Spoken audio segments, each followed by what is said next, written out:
పునః పునః విభేద విభాగిని వ్యోమవద్వ్యాప్తదేహాయ దక్షిణామూర్తయే నమః. ఓం శాంతి శాంతి శాంతి. 5వ అధ్యాయం మొదటి పాదం మొదటి మంత్రం. ఇందులో పూర్వపక్షి ప్రశ్న వేశాడు. ద్వైతం ఉంది, అద్వైతం ఉంది, ద్వైతాద్వైతము. అద్వైతావస్థ జ్ఞానం ద్వారా పొందుతారు. మళ్ళీ ఈ సంసారంలో ఉన్నప్పుడు ద్వైతావస్థ, సముద్రము, తరంగములు ఇలాంటి ఉదాహరణ చెప్పాడు. అప్పుడు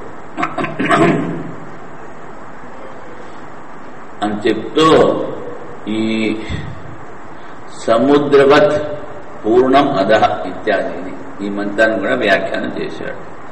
తదసత్, అది సరికాదు. విశిష్ట విషయ అపవాద వికల్పయోర్ అసంభవాత్. ఈ సృష్టి స్థితి లయాలని అపవాదం చేయడం, తొలగించడము, ఆ తర్వాత వికల్పము రెండు ఒక చోట సరికాదు నాయన. నహియం సువివక్షిత కల్పన, ఇది సరైన కల్పన కాదు. నా శోభనా కల్పన. కస్మాత్, ఇందువల్ల యథా క్రియా విషయ ఉత్సర్గ ప్రాప్తస్య ఏకదేశ అపవాద క్రియతే. నువ్వు ఉన్న దాంట్లో ఒక భాగాన్ని నువ్వు అపవాదం చేస్తున్నావు. క్రియా విషయ ఉత్సర్గ ప్రాప్తస్య, ద్వైతాద్వైతం బ్రహ్మ ఇది కల్పన. ఉత్సర్గ ప్రాప్తస్య, ఉత్సర్గము అంటే ఇక్కడ సామాన్యము, ఉత్సర్గము లేక అపవాదం. హింస, అపవాదము, సామాన్యం, అహింస. క్రియతే యథా హింసన్ సర్వభూతాని అహింసన్ సర్వభూతాని అన్యత్ర తీర్థేభ్యేతి హింస. తీర్థేభ్య అంటే యజ్ఞాలలో హింస చేయవచ్చు, మిగిలిన చోట్ల చేయకూడదు. సర్వభూత విషయ ఉత్సర్గేణ నివారిత. తీర్థే విశిష్ట విషయ. ఏ జంతువుని మహింస సర్వభూతానని ముందు సామాన్యం చెప్పి ఆ తర్వాత ఉత్సర్గం ఏంటి, యజ్ఞాల్లో జంతు బలి ఇవ్వచ్చు అని చెప్పాం. జ్యోతిష్ఠోమాదవ్ అనుజ్ఞాయతే, జ్యోతిష్ఠోమేగంలో నచ తథా వస్తు విషయే ఇహ అద్వైతం బ్రహ్మ ఉత్సర్గేణ ప్రతిపాద్య పునస్తదేకదేశ అపవదితం శక్యతే. అదేమిటి, అది పురుషతంత్రం. అక్కడ నీకు సామాన్యము, ఉత్సర్గము చెప్పచ్చు. కానీ ఇది వస్తుతంత్రం, వస్తు అధీనం. బ్రహ్మవస్తు, ఆత్మవస్తు అధీనం. ఇహ అద్వైతం బ్రహ్మ ఉత్సర్గేణ, ఒకటే వ్యాపకమైనటువంటి నిర్వికారమైనటువంటి ఆ అద్వైత వస్తువుని మళ్ళీ నువ్వు ఒక దేశం ఈ విధంగా మారుతుంది, మిగిలినంతా ఎలా ఉంటుంది చెప్పడానికి మిగిలేదు. అద్వైతం బ్రహ్మ ఉత్సర్గేణ ప్రతిపాద్య పునః తదేకదేశో అపవదితం శక్యతే. సామాన్యంగా ఈ బ్రహ్మ చెప్పి మళ్ళీ అందులో ఒక దేశాన్ని, ఒక భాగాన్ని నువ్వు ఖండించలేవు. బ్రహ్మణే అద్వైతత్వాదేవ ఏకదేశానుపత్తే. ఈ బ్రహ్మ అద్వైత స్వరూపము, దానివల్ల ఇందులో ఒక భాగం, ఒక దేశం అంటే ఒక భాగం, అది కల్పన చేయడం సరికాదు. తథా వికల్పానుపత్తేశ్చ, వస్తువు ఏదైతే ఉందో ఇది ఉంది, ఇది లేదు, రెండు ఒకే వస్తువు చెప్పలేం. అంటే ఆ బ్రహ్మవస్తువు ఉంది, బ్రహ్మవస్తువు లేదు, లేకపోతే అది ఇలాగా ఇలాగా అని వికల్పాన్ని చెప్పలేం. తథా యథా అతిరాత్రి షోడశం గృహణాతి నాతిరాత్రి షోడశం గృహణాతి. అతిరాత్రము అనేటువంటి యజ్ఞంలో షోడశ పాత్ర ఉంది. అది వికల్పం. మొదటి రోజున ముట్టుకుంటే దాన్ని ప్రతిరోజు ముట్టుకోవాలి. ముట్టుకోకపోతే వదిలేదు, అది మీ ఇష్టం. గ్రహణాదీతి గ్రహణాగ్రహణయో పురుషాధీనత్వా వికల్పో భవతి. నతి యదా వస్తు విషయే ద్వైతం వా స్యాద్ అద్వైతం వా ఇది వికల్ప. ఈ వస్తువుకు అధీనమైనటువంటి ఆ బ్రహ్మ వస్తువు, దీనిలో ద్వైతము అద్వైతము రెండు కల్పన చేయడం కుదరదు నాయన. సంభవతే అపురుషతంత్రత్వ. యజ్ఞాగాదులు కర్మలు పురుషునికి అధీనం. చెయ్యొచ్చు, చేయలేకపోవచ్చు, విపరీతంగా చెయ్యొచ్చు, చెయ్యకుండా ఊరుకోవచ్చు, ఏమన్నా చెయ్యొచ్చు. కానీ ఇక్కడ అలా కుదరదు. ఏ వస్తువు ఎలా ఉందో ఆ వస్తువు అలాగే ఉంటుంది, దాన్ని మార్చలేము. వస్తుతంత్ర ద్వారా ఆత్మవస్తున విరోధాచ ద్వైతాద్వైతత్వ యోరేకస్య. ఒకే వస్తువుకి ద్వైతమో అద్వైతమో చెప్పడానికి వీలేదు. తస్మా న సువివక్షిత ఏం కల్పన. ఇది శోభనమైనటువంటి కల్పన కాదు నువ్వు చెప్పింది ద్వైతాద్వైతం. శృతి న్యాయ విరోధాచ. శృతుల్లో చెప్పింది తర్కానికి కూడా నువ్వు చెప్పింది విరోధం. సైంధవ గణవత్ ప్రజ్ఞాన ఐకరసగణ. అది సైంధవ గడ్డవుపులాగా అది ప్రజ్ఞానం, జ్ఞాన స్వరూపం, చైతన్య స్వరూపం, ఏకరసం, నిరంతరం, పూర్వాపర బాహ్యాభ్యంతర భేద వివర్జితం. బయట ఉంది లోపల లేదు అని కానీ, తర్వాత ముందుంది తర్వాత లేదని కానీ, ఇలాంటివి పూర్వము అపరం, లోపల బయట, ఇలాంటి భేదాలు దాంట్లో లేవు. సబాహ్యాభ్యంతరమజహ. లోపల బయట ఒకటేలాగా ఉంటుంది.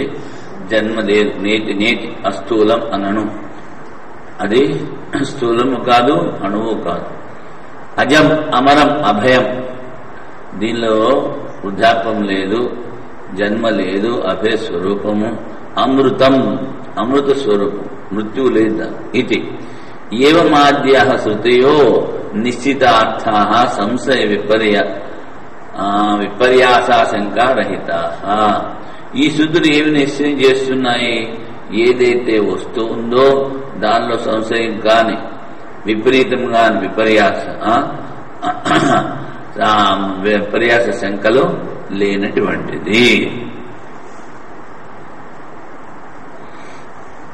సంశయం అంటే ఈ సగుణ బ్రహ్మంగా నిరుపాసన చేయొచ్చు కదా అనేటువంటి సంశయం. అటువంటి సంశయాలు కానీ, విపరీత భావాలు కానీ, నేను బ్రహ్మాన్ని ఎలాగవుతాను, ఇలాంటివి ఇందులో లేవు నాయన. సర్వా సముద్రే ప్రక్షిప్తాస్యు అకించిత్ కరత్వాత్.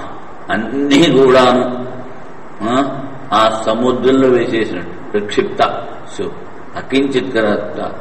వీళ్ళ దేనికి కూడా అస్తిత్వం అనేది లేదు, దానికి వాల్యూ లేదు, దానికి సత్తా లేదు. తథా ఎక్కడ ఎక్కడున్నారు? ఏకరసగనం అని కాదు, అక్కడ చెప్పారే ఒకటే ఉంది అని. తైత్రీయ పురుషులు సదేవ సౌమితమగ్ర ఆసీత్.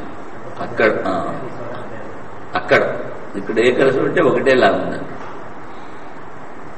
తథా న్యాయ విరోధోపి సావయవస్య అనేకాత్మకత్వస్య క్రియావతో నిత్యత్వం అనుభవతే. ఇది నిరవయము. ఏదైతే అవయవాలతో ఉందో దానిలో క్రియ ఉంటుంది. అది అవయవాలతో ఉన్నది, క్రియారూపంలో ఉన్నది, క్రియకి ఆధారమైనది, అది నిత్యం కానేరు. అందుకని నిత్యత్వం చ ఆత్మన స్మృత్యాది దర్శనాత్ అనుమీయతే. స్మృతుల వల్ల అంటే ఇక్కడ మామూలుగా స్మృతులను చెప్పచ్చు, లేకపోతే స్మరణం. అది ఇది చూసిన వాడు ఒకటై ఉండాలి. అనుభవం తర్వాత స్మృతి. అందుకని స్మృత్యాది దర్శనాద్ అనుమీయతే. స్మృతుల వల్ల, లేకపోతే స్మృతిలో చెప్పిన రీతిగా నిత్యత్వం చ ఆత్మన, అది నిత్యం. తద్విరోధస్య ప్రాప్నోతి అనిత్యత్వే. ఆ నిత్య వస్తువు అనిత్యం అని చెప్పినప్పుడు ఈ చెప్పిన దానికి నిత్యత్వానికి విరోధం వస్తుంది. ఈ స్మృతుల్లో చెప్పిన దానికి మన అనుభవానికి కూడా విరోధం. భవత్కల్పన అనర్థక్యంచ, నీ కల్పన సరికాదు. స్ఫుటమేమచ అస్మిన్ పక్షే కర్మకాండ అనర్థక్యం. నువ్వు చెప్పి ఇక్కడ ఈ పక్షములో కర్మకాండ ఆత్మనిత్యత్వ పక్షే, ఆత్మనిత్యము అని చెప్పామనుకో కర్మకాండ వ్యర్థమైంది. కనుక అకృతాభ్యానం కృతప్రనాశ ప్రసంగా. ఎందుకంటే ఏది ఎవరైతే చేయలేదో వాళ్ళకి అది వస్తుంది, చేసిన వాళ్ళకి అది ఆ ఫలితం రాదు. ఇప్పుడు ఈ స్ఫుటమే అస్మిన్ పక్షే నిత్యత్వము అని చెప్పినట్టు ఇంతవరకు. ఇప్పుడు పూర్వపక్షి అంటున్నాడు, నన్ను బ్రహ్మణో ద్వైతాద్వైతాత్మకత్వే సముద్రాది దృష్టాంత విద్యంతే కథముచ్యతే భవతా ఏకస్య ద్వైతాద్వైత విరుద్ధం. ఒకటే వస్తువులో ద్వైతము అదే అద్వైతము చెప్పడానికి వీల్లేదు, నేను ఎలా ఖండిస్తున్నావు? నేను సముద్ర దృష్టాంతం చెప్పాను కదా, సముద్ర దృష్టాంతం ఉంది కదా. నా అన్య విషయత్వ, నువ్వు చెప్పింది బ్రహ్మ గురించి కాదు ఇంకొక దాని విషయము. నిత్య నిరవయ వస్తు విషయం విరుద్ధత్వం అవోచాం. ఏదైతే నిత్యమో, దేనికైతే అవయవాలు లేవో దానికి నువ్వు చెప్పిన దృష్టాంతానికి సరిపడదు, సమత్వం లేదు.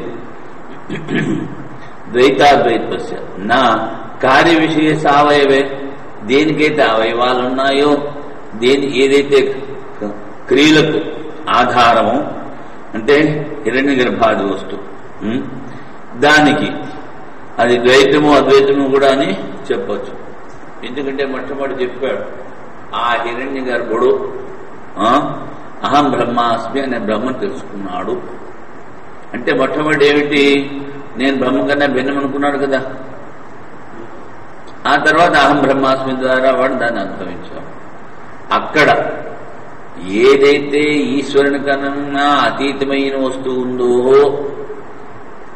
దానిలో నువ్వు చెప్పిందేమి కుదరదు.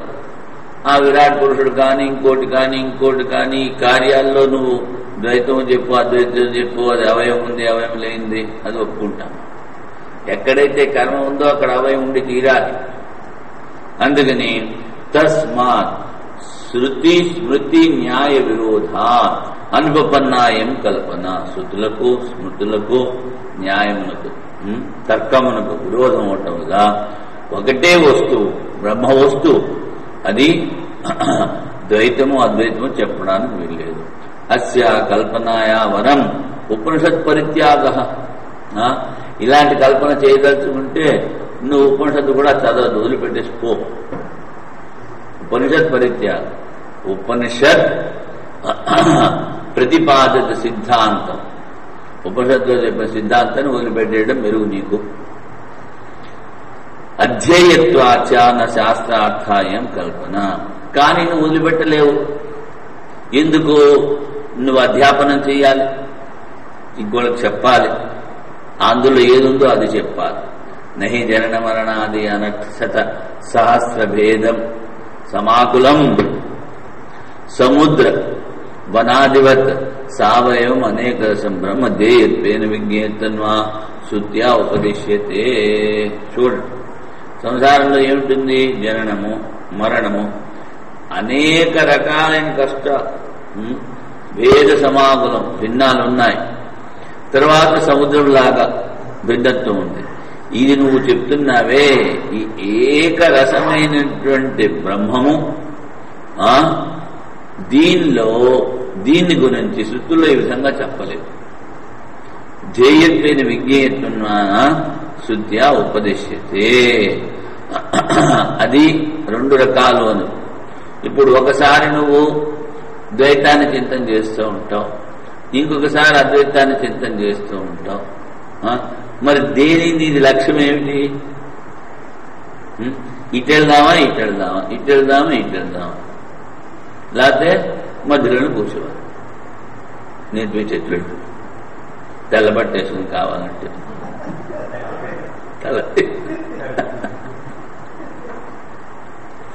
విజ్ఞేతును సత్య ఉపదిశ్యతే ప్రజ్ఞాన ఘనతాంతే ఉపదిశ్యతి. అది ఏకరసము చైతన్య స్వరూపము ఏకదైవాం ద్రష్టవ్యం. దాన్ని ఒకే వస్తువులాగా ఏకధా ఒకటే ప్రకారంగా చూడాలి.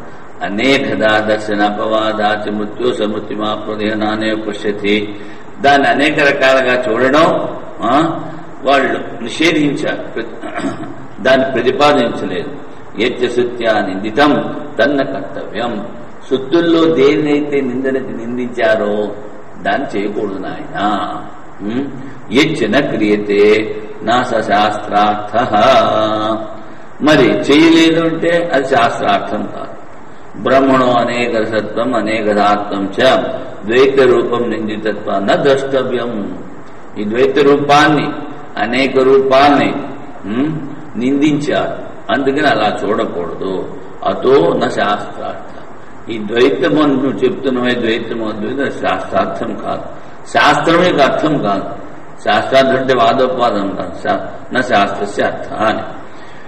యత్ ఏకరసత్వం బ్రహ్మణ తద్ ద్రష్టవ్యత్వాత్ ప్రశస్తం. ఏదైతే ఒకే రూపంగా ఉందో అది చూడాలన్నారు కనుక, చూడడానికి అదే యోగ్యమైనది అన్నారు కనుక ఆ కల్పన ప్రశస్తం. ప్రశస్తత్వాత్ శాస్త్రార్థం భవిత్వం. అదే శాస్త్రార్థము అవ్వగలదు, నువ్వు చెప్పింది కానేదు. ఎత్తు ఉక్తం వైదిక దేశస్య అప్రామాణ్యం వేదిక దేశస్య అప్రామాణ్యం కర్మ విషయ ద్వైతాభావాత్ అద్వైతే చ ప్రామాణ్యమితి. నువ్వేమిటన్నావు? అద్వైతమే ప్రామాణ్యం అనుకుంటే ఈ కర్మ విషయాలన్నీ కూడా అప్రామాణికాలు అవుతాయని చెప్పావే, అది కూడా సరికాదు. తన్నా యథా ప్రాప్తోపదేశార్థత్వ. ఏమిటి?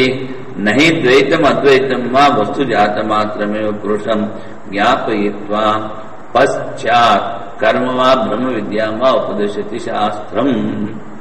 ముందు ద్వైతమో అద్వైతమో ఏదో ఒకటి ఉపదేశం చేసి వస్తు జాత మాత్రమే పురుషం జ్ఞాపయిత్వ ఏదో ఒకదాన్ని ఉపదేశం చేసి దాని తర్వాత కర్మలు చెయ్యి, అద్వైతమైతే బ్రహ్మవిధి చేయని, అలాగా వికల్పంతో కూడిన ఉపదేశం శాస్త్రం చెయ్యట్లేదు నాయన. ఏదైతే ఏకత్వం ఉందో అదే. నచ ఉపదేశార్థం ద్వైతం. అది నీవు ఏదైతే తెలుసుకున్నావో, నీకు ఏదైతే తెలుసో, ద్వైతంలో ప్రతివాడు ఉన్నాడు. ఎవరిని అడిగినా ఏ మూల గ్రామంలో ఉన్నవాడన్నా భగవంతుడు ఉన్నాడు అని చెప్తాడు. నేను వాడిని పూజిస్తున్నా అని చెప్తాడు. ఇది సర్వానుభవం.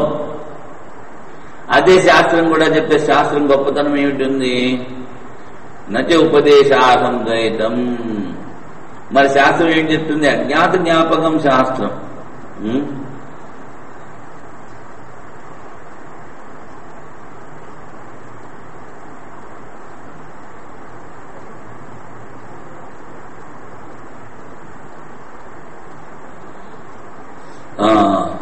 జాత మాత్ర ప్రాణి బుద్ధి గమ్యత్వా. పుట్టగానే వాడికి ద్వైతమే కనిపిస్తుంది, అజ్ఞాతం కనిపించదు కదా. అందుకని ఈ ద్వైతం ఏదైతే ఉందో అది ఉపదేశ యోగ్యము కాదు. మరి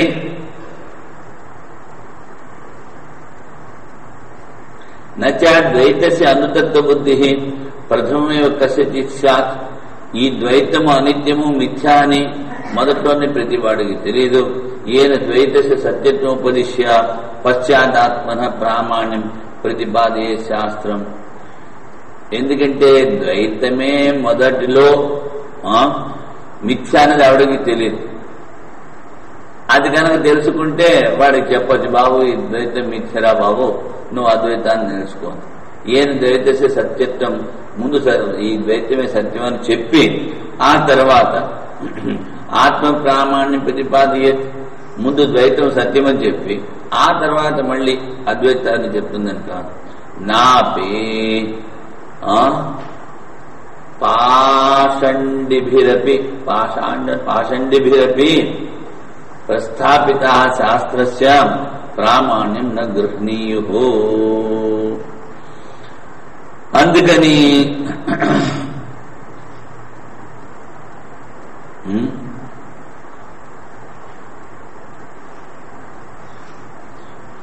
పాషండు అంటే క్షణిక విద్య అని బౌద్ధాదు. పాషండిభిరపి ప్రస్థాపిత శాస్త్రస్య ప్రామాణ్యం, వాళ్ళు వాళ్ళ శాస్త్రాన్ని ప్రమాణం చెప్పారు. ఎవడెవడు ఏదేది రచించాడంటే ప్రామాణ్యం చెప్పారు. దాన్ని నువ్వు గ్రహించకూడదు. న గ్రహణీయో తస్మాత్ యథాప్రాప్తమేవ ద్వైతం అవిద్యాకృతం స్వాభావికం. ఈ ప్రతివాడికి తెలిసిందే ద్వైతం ఉంది, అజ్ఞానం ఉంది. ఇదంతా అజ్ఞానం వల్ల స్వాభావికము. ఉపాదాయ స్వాభావిక్యా ఏవ అవిద్యయా యుక్తాయ రాగద్వేషాది దోషవతే.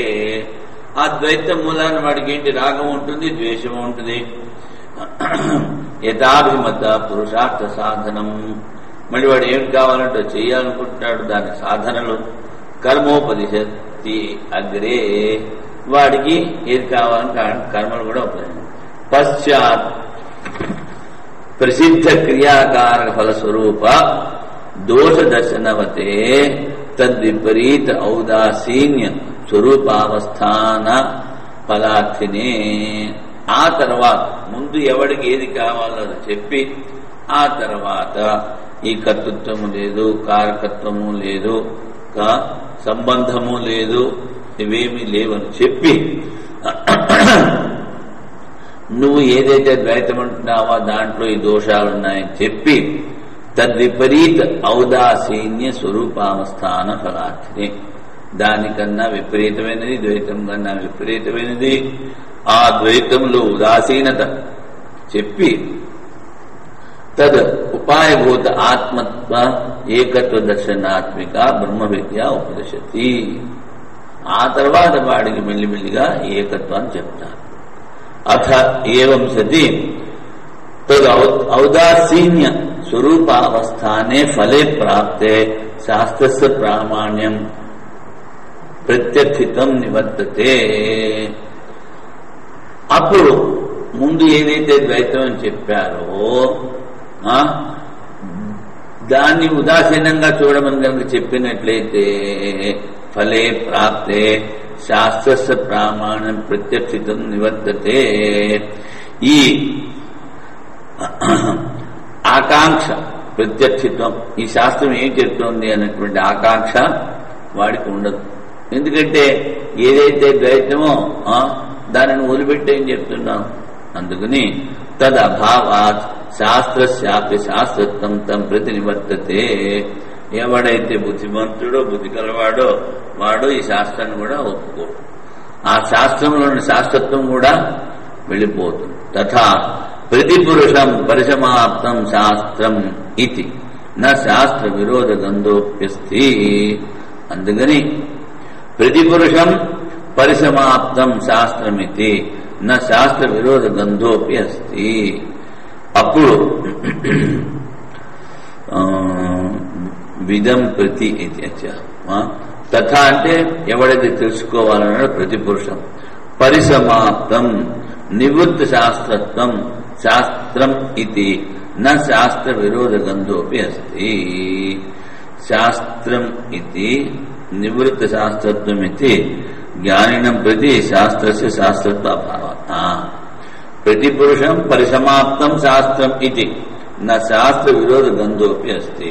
అంటే ఇప్పుడు ఎవడైతే ఆ శాస్త్రంలో ఉన్నదాన్ని అంతా గ్రహించాడో, జ్ఞానాన్ని పొందాడో, వాడికి కూడా శాస్త్రంతో అవసరం లేదు. తథా ప్రతిపురుషం ప్రతి సమాప్తం శాస్త్రం శాస్త్రత్వం కూడా పోయింది. ఎందుకని నా శాస్త్ర విరోధ గంధోపేస, అప్పుడు శాస్త్రానికి విరోధం కూడా ఉంది. అద్వైత జ్ఞాన అవసానత్వా శాస్త్ర శిష్య శాసనాది ద్వైత భేదస్య.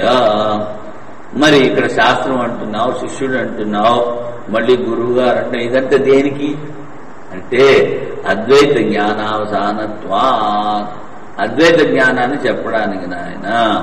అన్యతమావస్థానికి విరోధస్య, దీనికన్నా ఇంకోటి ఏమన్నా కల్పన చేశావనుకో అప్పుడు దీనికి విరోధం వస్తుంది.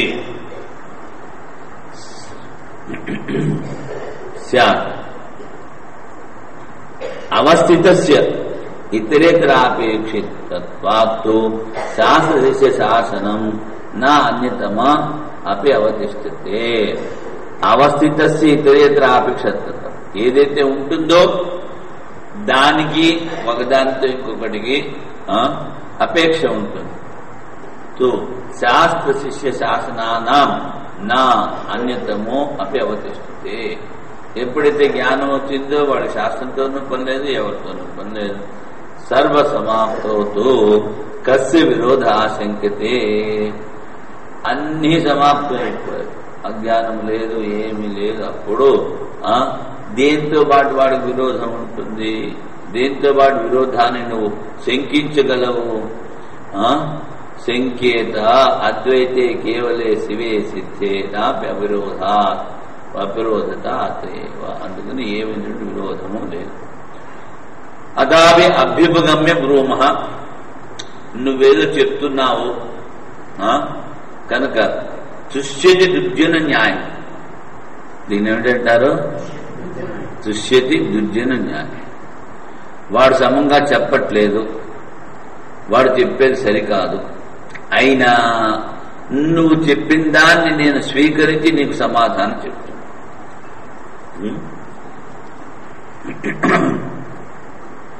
ద్వైతాద్వైతాత్మకత్వేపి శాస్త్ర విరోధస్య తుల్యత్వా, అది ఆ వస్తువు ద్వైతము, అదే వస్తువు అద్వైతము అని చెప్పినప్పుడు శాస్త్రానికి కూడా విరోధం వస్తుంది.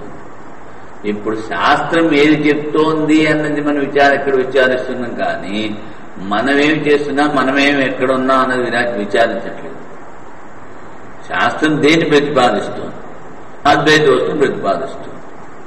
వ్యవహారంలో ప్రతిపాదించి ఇదైతే ఉండనే ఉంది. కనుక నువ్వు చెప్పావే ఈ వ్యవహారంలో ఉంటున్నంతసేపు ద్వైతం ఉంది, ఆ తర్వాత అద్వైతాన్ని వాడిని ఉపదేశిస్తాము, ఆ తర్వాత వాడు అద్వైతాన్ని పొందుతాడు. ఆ కనుక వస్తువు ద్వైత రూపము అద్వైత రూపము అని చెప్పడానికి వీల్లేదు, ఎందుకంటే శాస్త్రానికి విరోధం. యదాపి సముద్రాదివద్వైతాద్వైతాత్మకం ఏకం బ్రహ్మ అభ్యుపగచ్చామో నా అన్యద్వస్తంత్రం తథాపి. సముద్రము తరంగములు వీటిలాగా ఒకటే దాన్ని ఒప్పుకుంటాం మేము అని చెప్పినా భవత్ ఉక్త శాస్త్ర విరోధాన్న ముహ్యామహే. నువ్వు చెప్పిన దాని ఉందే భవదుక్తాత్ శాస్త్ర విరోధాత్ న ముహ్యామహే. నువ్వు చెప్పింది శాస్త్రానికి విరోధం, అందుకని నువ్వు చెప్పింది ఏదో చాలా బాగుంది అని మేము అజ్ఞానంలో మోహంలో పడం. నువ్వేమి చెప్తావు?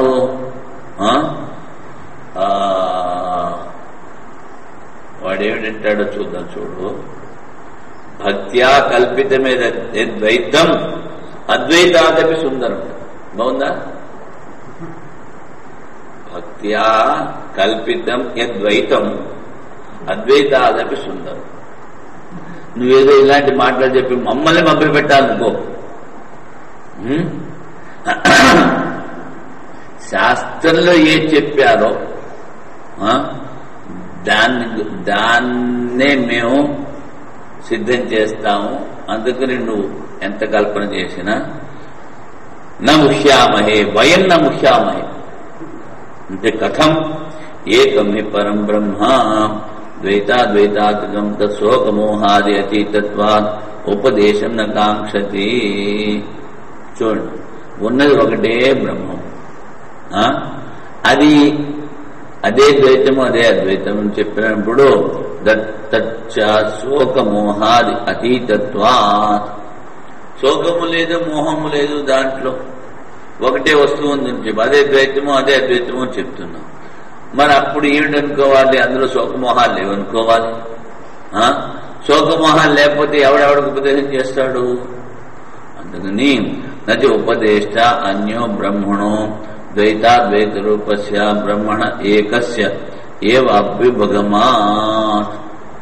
నువ్వు ముందు ద్వైతం అని చెప్పావు, తర్వాత అద్వైతం చెప్పావు, రెండు ఒకటే కదా, ఒకటే అంటున్నావు సముద్రం లాగా. అప్పుడు ఒకటే ఉన్నప్పుడు ఎవడెవడికి ఉపదేశం చేస్తాడు? ఎవడెవడిని వింటాడు? ఇదంతా ఉండదు. అథ ద్వైత విషయస్య అనేకత్వాత్ అన్యో ఉపదేశో నా బ్రహ్మ విషయ ఉపదేశేది చేత్. సరే, ద్వైత విషయం ఉంది, వాడు ఒకడు ఇంకోటి ఉపదేశం చేస్తున్నాడు. ఏమి చేస్తున్నాడు?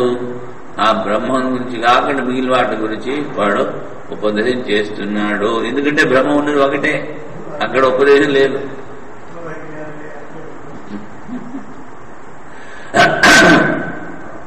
ఇత్యజ్ఞా తథా ద్వైతాద్వైతాత్మకం ఏకమేవ బ్రహ్మానా నిదస్థితి విరుధ్యతే. అప్పుడు నువ్వు చెప్పిన దానికి విరోధం అవుతుంది. యస్మిన్ ద్వైత విషయే అన్యోన్య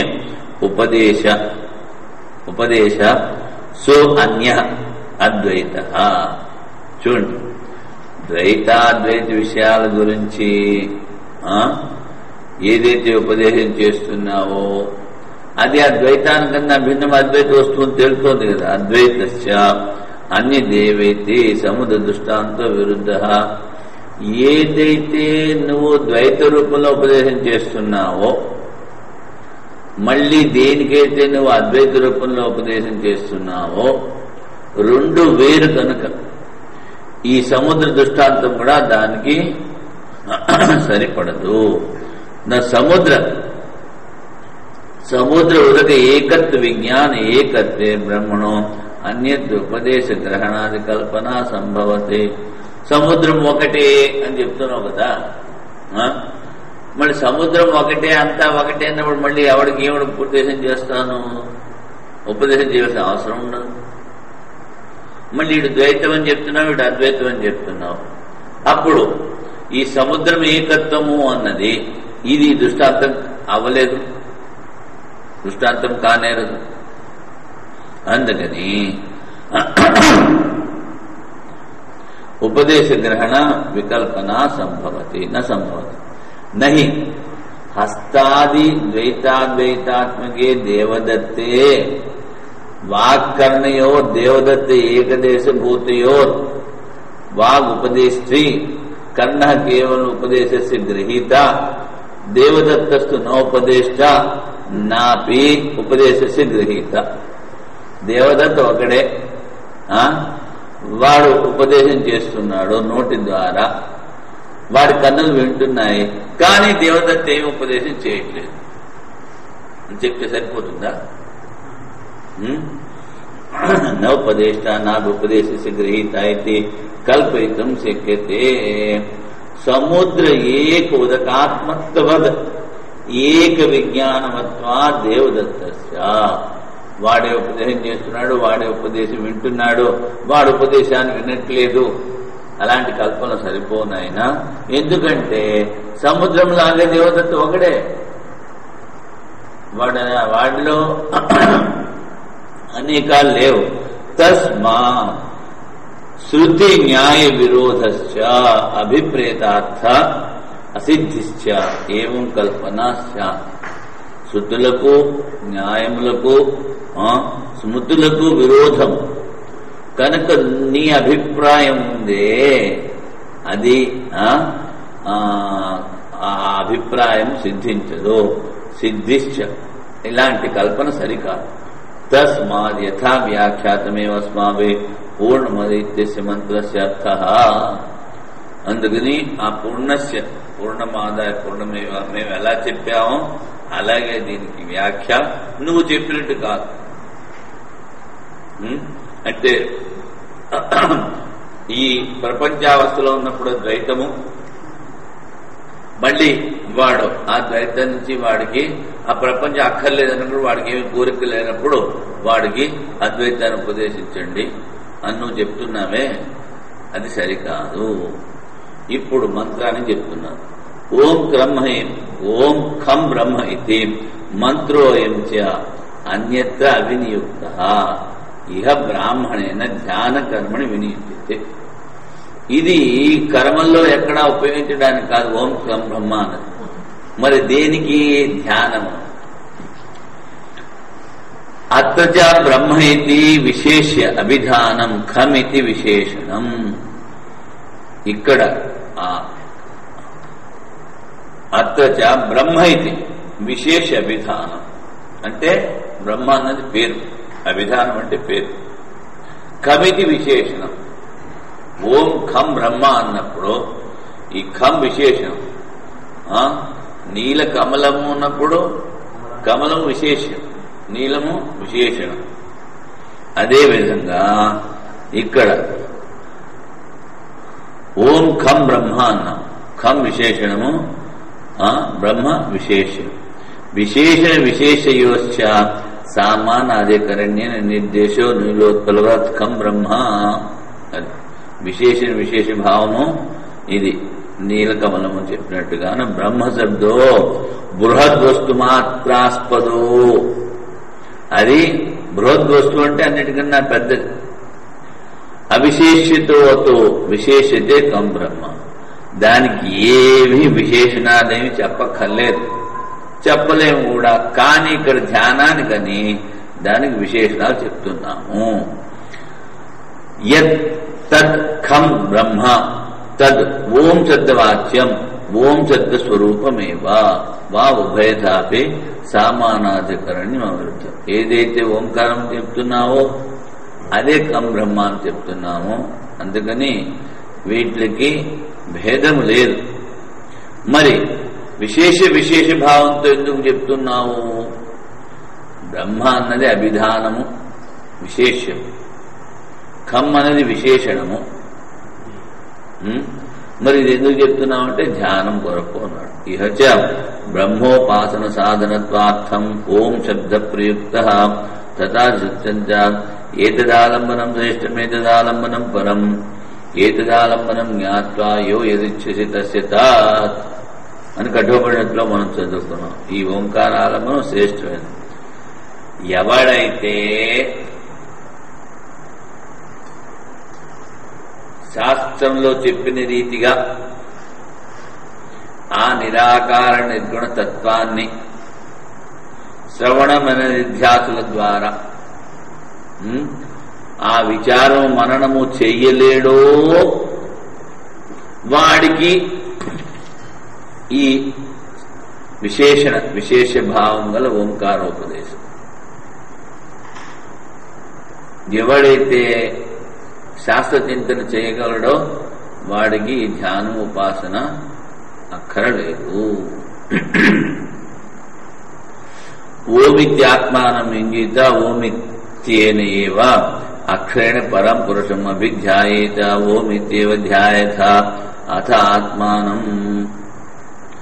ఇప్పుడు ఆత్మ పరమాత్మ ఒకటే అని చెప్పినప్పుడు ఈ ఆత్మ ఒక పేరు, ఆ పరమాత్మ ఒక పేరు, లేకపోతే దానికి ఇదే పేరు, మధ్యలో ఇంకోటి ఎందుకు తీసుకొస్తావు? అంటే ద్వైతం వచ్చేసినట్టే కదా. ఉపాసం అయిపోయాడు కదా. మరి అద్వైతం ఎంతసేపు చెప్పి మళ్ళీ ద్వైతానికి ఎలా తీసుకెళ్తావు? అందుకని ఎవడికైతే శ్రవణ మనన నిధిధ్యాసుల శక్తి ఉందో వాడికి దక్కర్లేదు. అన్యార్థ అసంభవాచ్య ఉపదేశస్య అన్యార్థ అసంభవాచ్య. ఈ ఒకటే చూడవచ్చు ఏకత్వాన్ని చూసేవాడికి ఈ ఉపదేశాలు అక్కర్లేదు. అన్యార్థ అసంభవాచ్య ఉపదేశస్య. యథా అన్యత్ర ఓమితి సంసతి ఓమితి ఉద్గాయతి ఏమం ఆదౌ. అంటే మనం చాందోగ్యంలో చదువుకున్నాం. ఆ స్తోత్రాలు చెప్పేటప్పుడు వాడు ఓంకారంతో మొదలెడతాడు. ఓమితి సంసతి, ఓమితి ఉద్గాయతి. సామవేద స్తోత్రాలు చెప్పేవాడు ఓమితి ఉద్గాయ. ఆ యజుర్వేదము ఋగ్వేదం చెప్పేవాడు ఓమితి సంసతి. అందుకని ఆదో స్వాధ్యాయ ఆరంభ అపవర్గయోశ్చ ఓంకార ప్రయోగే. ఆ స్వాధ్యాయాన్ని వదిలిపెట్టేటప్పుడు, ఆ స్వాధ్యాయాన్ని మొదలుపెట్టేటప్పుడు అప్పుడు కూడా ఈ ఓంకారాన్ని చెప్తూ ఉంటాడు. ఇప్పుడే చెప్పాను కదా,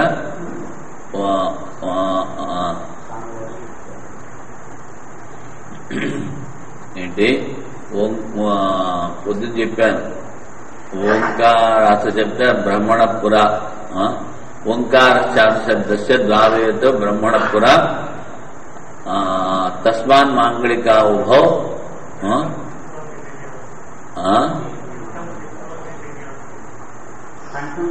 కంఠమిత్తా వినియోగం. అవి ఆ మొట్టమొదటి ఎవరైతే ఆ ప్రజాపతి బ్రహ్మ ఉన్నారో వాని కంఠంలోంచి 2 శబ్దాలే వెలుంటాయి, ఓంకారము అసశబ్దము. అందుకని స్వాధ్యాయం మొదట, స్వాధ్యాయం తర్వాత ఓంకారాన్ని ఉచ్చరిస్తూ ఉండాలి. అపవర్గంటే ఇక్కడ వదిలిపెట్టడం. ఓంకార ప్రయోగో వినియోగా అవగమ్యతేన తథా అర్థాంతరమిహ అవగమ్యతే. ఇంకొక ధ్యానం సాధనం చెప్పారు, అంతేకాని ఇంకో అర్థం లేదు. తస్మాత్ ధ్యాన సాధనత్వే నిహ ఓంకార శబ్దస్య ఉపదేశ. ధ్యానమునకు సాధనం. సాధనం అంటే సాధ్యం, సాధకుడు. యద్యపి బ్రహ్మాత్మాది శబ్దా బ్రహ్మణో వాచకా తథాపి శృతి ప్రామాణ్యాత్ బ్రహ్మణో నేధిష్టం అభిధానం ఓంకార. నిన్న కూడా చెప్పారు. నేధిష్టమిష్టం ప్రత్యయం. ఇక్కడ నేధిష్టం అంటే చాలా దగ్గరగా ఉన్నటువంటి పేరు ఆ బ్రహ్మ. నేధిష్టం అత బ్రహ్మ ప్రతిపత్తౌ ఇదం పరం సాధనం. అందుకనే సన్యాసం ఇచ్చిన వాడికి ఈ ఓంకార మంత్రోపదేశం చేస్తూ ఉంటాడు. అంటే స్వాధ్యాయం చేయగలిగితే స్వాధ్యాయం చేస్తూ ఉండు, లేకపోతే 12,500 సార్లు ఒక రోజుకి ఓంకారాన్ని జపించాలి. యో యదిచ్చేసి తస్య తత్. యో యదిచ్చేసి తత్ అంటే పరబ్రహ్మము అపరబ్రహ్మము. ఈ ఓంకార ఉపాసన మూలాన బ్రహ్మలోకానికి వెళ్తాడు. అక్కడి నుంచి మళ్ళీ అందుకని పరం కూడా చెప్పారు. లేకపోతే ఆ ఓంకారం చేపిస్తూ ఉంటే వాడికి ఆ శాస్త్రంలో చెప్పిన రీతిగా శాస్త్ర శ్రవణం మన ధ్యాస దొరకచ్చు. బ్రహ్మ ప్రతిపత్తౌ ఇదం పరం సాధనం తచ్చ ద్విప్రకారేణ ప్రతీకత్వేన విధానత్వేన చ. ముందు ఓంకారం రాసుకో, దాన్ని ధ్యానం చేయ ప్రతీకం. లేకపోతే ఓమని చెప్తూ ఉండు. ఆ ఓమని చెప్పినప్పుడు ఒక మాత్ర 2 మాత్రలు చెప్పకూడదు. ఓం ఓం ఓం ఓం ఓం ఓం ఓం. అధపక్ష 6 మాత్రలు, 3 మాత్రలు తక్కువ కాకుండా 6 మాత్రలతో. ఎంత విష్ణువాది ప్రతిమ అభేదనీయం ఓంకారో బ్రహ్మ ఇది ప్రతిపత్తవ్య. ఏ విధంగా అయితే ఆ విష్ణువు యొక్క రూపం ప్రతిమ, అది విష్ణువు అనుకుంటాం, అలాగే తథా హి ఓంకారాలంబనస్య బ్రహ్మ ప్రసీదతి. ఈ ఓంకారాన్ని ఆలంబనం చేసుకున్న వాళ్ళకి ఆ బ్రహ్మ వాడు సంతుష్టుడవుతాడు, వాళ్ళని కర్కరిస్తాడు.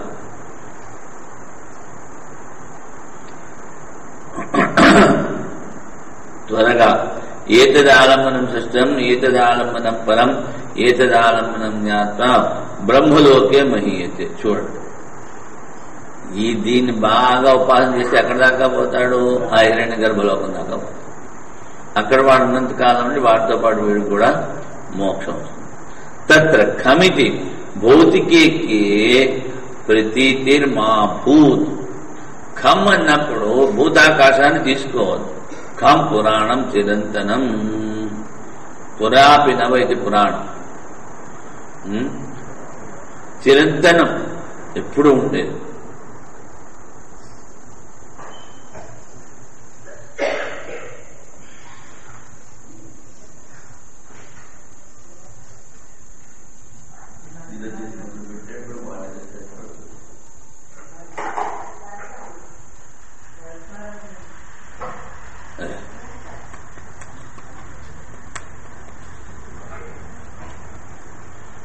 మధ్యలో అందరికి 2 నిమిషాలు రెస్ట్ ఇస్తుందన్నమాట. వినేవాళ్ళకి చెప్పేవాళ్ళకి కూడా.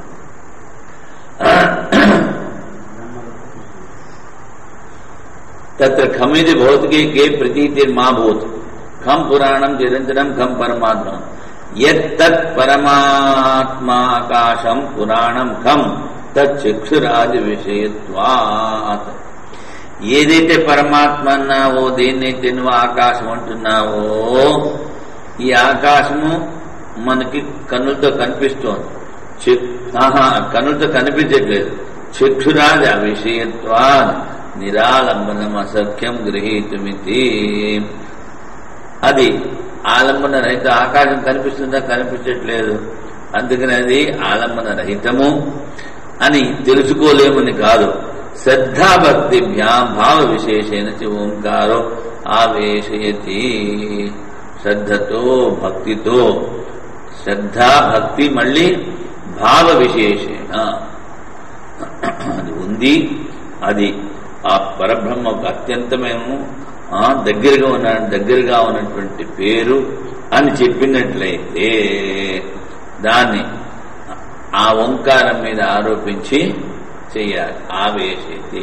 యథా విష్ణు అంగాంగితాయాం శిలాది ప్రతిమాయాం విష్ణు లోకే ఏవం. విష్ణు ప్రతిమలో విష్ణుని చూసినట్టు వాటి అవయవాల్లో ఆ విష్ణు. వాయురం ఖం వాయురం వాయు అస్మిన్ విద్యతే వాయురం. ఆయురమితి ఉపాసీత.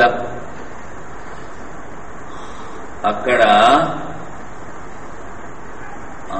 బ్రహ్మసూత్రాల్లో వచ్చింది ఏమిటి? ప్రతర్ధనుడు ఇంద్రుడు.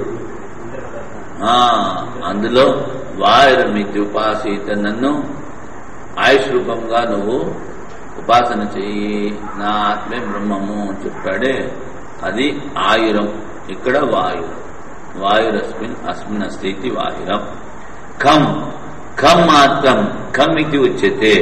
న పురాణం ఖమితి ఆహస్మా. అంటే ఖం మాత్రం, ఖం పురాణం అని కాదు. ఖం ఇత్యేవ ఇత్యస్మా కోసో కౌరవ్యాయనీ పుత్ర. వాయురే ఇది కౌరవ్యాయని పుత్ర అంటే ఇక్కడ మళ్ళీ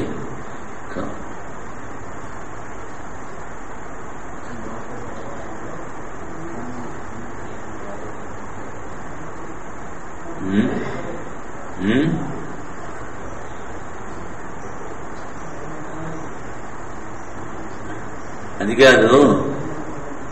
వీడు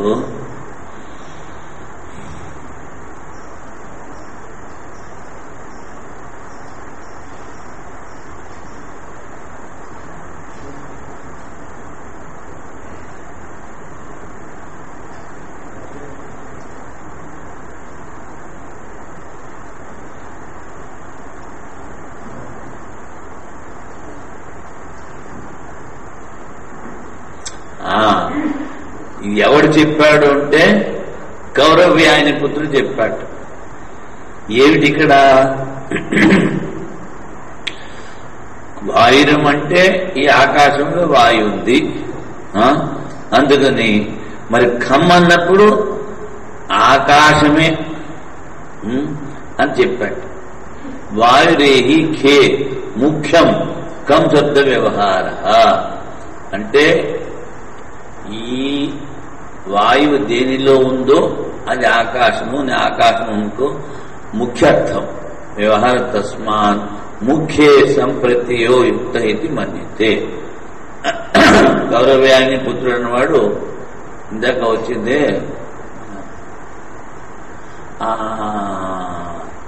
మంత్రాలు చదివినప్పుడు ఆఖరి బ్రాహ్మణంలో వాడెవడో ఋషి పేరు. తత్ర ఇది పురాణం ఖం బ్రహ్మ నిరుపాధి స్వరూపం ఇదివా వాయురం ఖం సోపాధికం బ్రహ్మ సర్వథాపి ఓంకార ప్రతీకత్వేనైవ ప్రతిమావత్ సాధనత్వం ప్రతిపద్యతే. అది నిరుపాధికం కానీ సోపాధికం కానీ ఏదైనా కానీ ఆ ఓంకారం ఆ విష్ణు ప్రతిమలో ఏ విధంగా విష్ణువుని మనం కొలుస్తామో అలాగే కొలవాలి. ప్రతిమావత్ సాధనత్వం ప్రతి ఏతద్వై సత్యకామ పరంచ పరంచ బ్రహ్మేది ఓంకార అని శృతిలో కూడా చెప్పారు. పరంచ అపరంచ బ్రహ్మ, పరబ్రహ్మము అపరబ్రహ్మము కేవలం ఖం శబ్దార్థే విప్రతిపత్తి. అంటే ఇక్కడ ఈ ఖం అనే శబ్దంలో అనేకమైన మతాలు ఉన్నాయి. వేదో అయం ఓంకారో వేద విజ్ఞాన అత్యయేన యద్వేదితవ్యం. వేదో అయం ఓంకారం.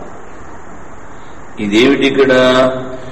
ఈ ఓంకారమే తెలుసుకోవాలి. వేద లేకపోతే అది తెలుసుకోవాల్సింది. అయం ఓంకార వేద విజ్ఞానాది అనేన. వేద అంటే విజ్ఞానాది తెలుసుకుంటున్నాడు. అనేన యద్వేదితవ్యం, దీని ద్వారా తెలుసుకోవాలి. తస్మాత్ వేద ఓంకారో వాచకో అభిధానం. ఇక్కడ ఈ వేద అన్నప్పుడు ఏమిటి తెలుసుకోవాలి? ఇది బ్రహ్మ యొక్క వాచకార్థం, బ్రహ్మ యొక్క పేరు అని తెలుసుకోవాలి అంటే తేన అభిధానేన యద్వేదితవ్యం బ్రహ్మ ప్రకాశమానం అభిధీయమానం వేద సాధకో విజానాతి ఉపలభ్యతే. మరి దాని ద్వారా సాధకుడు ఏం తెలుసుకుంటాడు? దాన్ని చెప్పడం మూలాన, అంటే ఓంకారాన్ని ఉచ్చరించడం మూలాన దేన్నైతే తెలుసుకోవాలో అది బ్రహ్మం అని తెలుసుకుంటాం. ఈ వేదితవ్యం బ్రహ్మ ప్రకాశమానం అభిధీయమానం.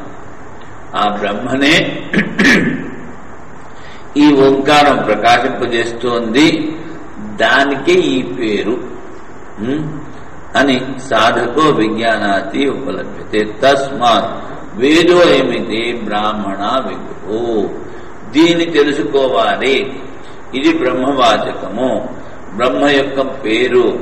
ఈ దీని ద్వారా ఆ బ్రహ్మ యొక్క ప్రకాశం, దీని ద్వారా బ్రహ్మని పిలుస్తున్నామన్నమాట. నామనామి అభేదం. అందుకని దీన్ని చెప్తూ ఉంటే ఆ బ్రహ్మమునకు చాలా దగ్గరికి పెడతాం. ఎక్కడ దాకా? బ్రహ్మలోకం దాకా వెళ్ళిపోతాం. కానీ 12,050 అధపక్షం చెయ్యాలన్నారు. అది 3 మాత్రాలు తక్కువ కాకుండా 6 మాత్రాల వరకు ఓం ఒకటైంది. అలాగే 12,500 రోజు 12,500. తస్మాత్ వేదో ఏమిది? బ్రాహ్మణ విదుః. మరి ఓం ఓం ఓం ఓం ఓం అని చెప్పాను అనుకోండి ఒక మాత్రతో, అప్పుడు ఏమిటవుతుంది అంటే నువ్వు నాయన బ్రహ్మలోకం దాకా వెళ్ళవు, ఈ లోకంలోనే ఉంటావు. ఇంకొక జన్మ వచ్చినప్పుడు కొంచెం మంచి జన్మ రావచ్చు ఇక్కడ కన్నా. ఇది మనం ఎక్కడ అది ముండకులను మాండికులను చెప్పారు కదా, ఏకమాత్రము ద్విమాత్రము త్రిమాత్రము. తస్మాత్ బ్రాహ్మణానాం అభిధానత్వేన సాధనత్వం అభిప్రేతం ఓంకారస్య. ఆ బ్రహ్మజ్ఞానులు తెలుసుకున్న వాళ్ళు, బ్రాహ్మణ అంటే బ్రహ్మజ్ఞానం, వాళ్ళు చెప్పారు కనుక ఈ ఓంకారము సాధనం. అథవా వేదో అయం ఇత్యాది అర్థవాదం. దీన్ని తెలుసుకోవాలి అన్నది అది స్తుతి అవ్వచ్చు. కథం ఓంకారో బ్రహ్మణ ప్రతీకత్వేన విహిత. ఇప్పుడు విష్ణుమూర్తిని ప్రతిమ పెట్టినప్పుడు ఇది విష్ణుమూర్తి అనుకుంటున్నాం. ఆ రాయని విష్ణుమూర్తి అంటున్నారా? ఆ రాయి దగ్గరికి వెళ్ళినప్పుడు ఆ సర్వవ్యాపకుడైనటువంటి ఆ పరమాత్మ భావన చేస్తారు. అందుకనే చాలా మంది ఏం చేస్తారు, ముందు మందిరంలో కడతారు, ఆ దేవుని చూస్తారు, మళ్ళీ కళ్ళు మూసుకుంటారు. అది దేవుడు ఎదుర్కొన్నాడు, కళ్ళు ఎందుకు మూసుకోవాలి అంటే ఆ ప్రతిమలో వాళ్ళు భావన చేస్తారు. అదే విధంగా వేదో అయం ఇతి అథవా కథం ఓంకార బ్రహ్మణ ప్రతీకత్వేత, ఇది మరి ప్రతీకమని ఎలా తెలుసుకోవాలి? ఓం కం బ్రహ్మ ఇది సామానాధికరణ్య, బ్రహ్మ బ్రహ్మణి బ్రహ్మాని ఇది ప్రథమ ఏకవచనం, ఖం కే ఖాని అది ప్రథమ ఏకవచనం. ఈ రెండు కూడాను ఒకటే విభక్తితో ఉన్నప్పుడు అది ఒకే వస్తువు అవుతుంది. ఇది వ్యాకరణంలో చెప్పారు. అందుకని సామానాధికరణం, సమానం అధికరణం యయోహో. ఇక్కడ అధికరణం అంటే విభక్తి, అంటే రెండు ఒక చోటే ఉన్నాయి. నీలోత్పలం, నీలస్య ఉత్పలం. ఆ నీలి రంగుని ఈ కమలం నుంచి మనం వేరు చేయలేము. అదేవిధంగా దాన్ని సామానాధికరణము అంటాం. తస్య స్తుతిర్ ఇదానీం వేదత్వేన, దాన్ని వేద రూపంగా స్తుతి చేస్తున్నారు.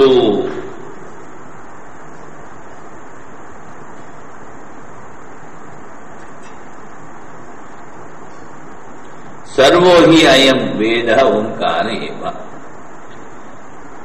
మళ్ళీ ఈ వేదాలన్నీ కూడా ఓంకారమే ఒక చోట చెప్తారు. ఛాందోగ్యోపనిషత్తులో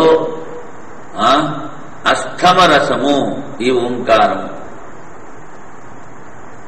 ఈ అనిలోకాలని ఆయన మథించాడు విచారం చేసి. మళ్ళీ అదే విధంగా ఆ లోకాలన్నిటికీ సారము, మళ్ళీ దానికి సారము, దానికి సారము, దానికి సారం వేదాలకు సారము, ఋగ్యజుస్సామములు, ఋగ్యజుస్సామలకు సామము, ఆ ఉమా వాటిని చేస్తే ఓంకారం. అందుకని అష్టమో రస అన్నాడు అక్కడ. ఎక్కడ? ఛాందోగ్యంలో. అదేమిటి? అన్నిటికీ సారం. అదేవిధంగా సర్వోహి అయం వేద ఓంకార ఏవా, అంటే ఏ విధంగా అయితే అన్నింటి ద్వారా విచారించి దానికి సారమును చెప్పి ఆఖరికి ఓంకారమే అన్నిటికన్నా సారమని చెప్పారో, అందుకనే ఈ ఓంకారం సరస్వరూపం. చూడండి, సర్వోహేయం వేద ఓంకార ఏవా ఏతత్ ప్రభవ ఏతదాత్మక సర్వే. దీని నుంచి పుట్టాడు. ఋగ్యజు సామాది భేద భిన్న ఏష ఓంకార తద్యథా శంకున సర్వాణి పర్ణాని. శంకున అంటే ఆ నాళముల ద్వారా ఆ రావ్యాకు పూర్తిగా మనం చూపించానే ఇది, దాన్ని శంకు అంటారు. అందులో రావ్యాకు ఈనెలు, శంకు అంటే ఈనెలు. అది ఎండిపోయిన తర్వాత దాన్ని మిల్చేస్తే పూర్తిగా దాని ఈనెలు అంటారు. ఆమె శంకు నాడు ఈనెలు. దాని ద్వారా సర్వాణి పర్ణాన్ని వ్యాప్తున్నా. అదేవిధంగా ఈ ఓంకారం అన్ని బ్రహ్మాండాలు వ్యాపించి ఉంది. అందుకనే 3 లోకాలని చెప్పాడు. ఆ 3 లోకాల సారం ఏమిటి, దాని సారం ఏమిటి, దాని సారం ఏమిటని అష్టమరసం అక్కడ చెప్పాడు. ఇత్యాది సుత్యంతరా. ఇతశ్చయం వేద ఓంకారో యద్వేదితవ్యం తత్సర్వం వేదితవ్యం ఓంకారేణైవ వేదని. ఓంకారం ద్వారా అంతా తెలుసుకోవాలి. ఇతరస్యాపి వేద్యస్య వేదత్వం అతహేవ. ఈ మరి వేదాలన్నీ తెలుసుకోవాలన్నారే, మరి అవి ఎందుకు తెలుసుకోవాలి? అది ఓంకారం నుంచి వచ్చాక. ఓంకారం ఎంత? తస్మాన్ విశిష్టో అయం ఓంకార సాధనత్వం ప్రతిపత్తవ్య. అందుకని ఇది విశిష్టమైనటువంటిది. అందుకని ఈ ఓంకారాన్నే సాధనగా తీసుకోవాలి. దీని ద్వారా ఆ సర్వవ్యాపకమైన ఆ పరమాత్మ చింతన చెయ్యాలి. అథవా వేద కోసోయం బ్రాహ్మణ విదురోంకారం. ఆ బ్రహ్మవేత్తలు ఈ ఓంకారాన్ని తెలుసుకున్నారట. బ్రాహ్మణానాం ప్రణవ ఉద్గీత విధి కల్పైర్విజ్ఞేయ. దీన్ని అక్కడ మనం ఉద్గీతము అని చెప్పాం. ఎక్కడ సామవేదం అంతర్గమైనటువంటి చాందోగ్యంలో. తస్మిన్ హి ప్రయుజ్యమానే సాధనత్వేన సర్వో వేద ప్రయుక్తో భవతి. అందుకని ప్రతి మంత్రంలోనూ ప్రతి స్తోత్రంలోనూ ముందు వెనక ఓంకారం చెప్పాలి. ఏ మంత్రం చెప్పించినా ముందు ఓంకారం ఉండాలి. ఇప్పుడు త్రయా ప్రాజాపత్యాః ప్రజాపతౌ పితర్బ్రహ్మచర్యం ఊషుః దేవా మనుష్యా అసురా ఉషిత్వా బ్రహ్మచర్యం దేవా ఊచుః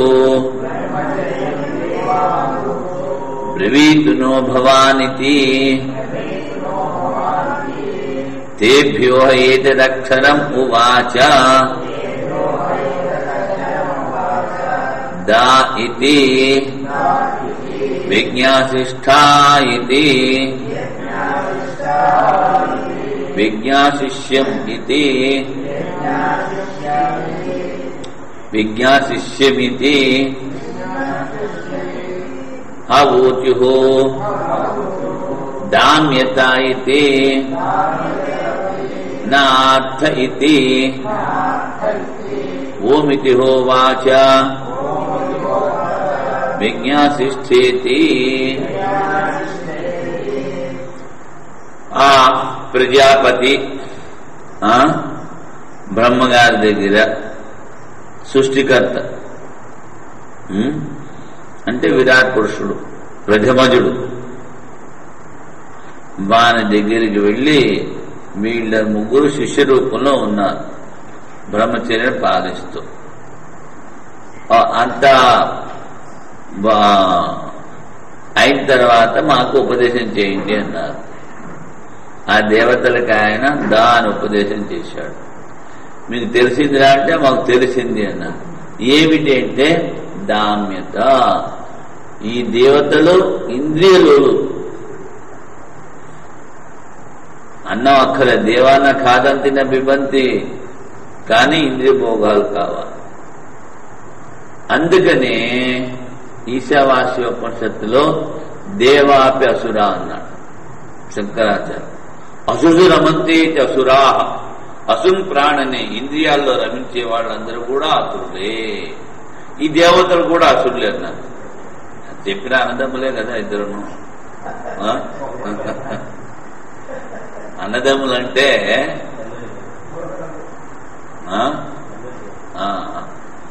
ఒకసారి ఈ రాక్షసులందరూ కలిసి శివుడి దగ్గరికి వెళ్ళారు. శివుడి దగ్గరికి వెళ్ళి శివుడిని అడిగారు, ఏమయ్యా ఎప్పుడు చూసినా నువ్వేమో ఆ దేవతల పక్షమే తీసుకుంటావో, మేమిద్దరు అన్నదమ్ములం కదా, మా పక్షం వైపు ఏమి న్యాయం చెప్పవు, ఏమిటి నీ సంగతి అన్నారు. అంటే శివుడు అప్పుడు అన్నాడు, అయ్యా వాళ్ళు రోజుల్లా నన్ను శుద్ధి చేస్తూ ఉంటారు, అందుకని వాళ్ళ వైపే చెప్తున్నాను, మీరు నన్ను శుద్ధి చేయట్లేదు, మీ వైపు చెప్పట్లేదు. అన్నదమ్ములైనా అందుకని అదే విధంగా ఏ ఏ రాక్షసులు ఆ శివుడిని పూజించారో వాళ్ళకి కావాల్సిన వరదానం కూడా ఆయన ఇచ్చాడు. ఏది అడుగుతుంది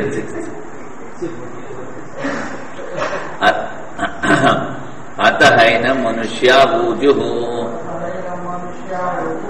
బ్రవీతునో భవానితి తేభ్యో ఏతదేవాక్షరం ఉవాచ ద ఇతి విజ్ఞాసిష్ఠా ఇతి విజ్ఞాసిష్యమేతి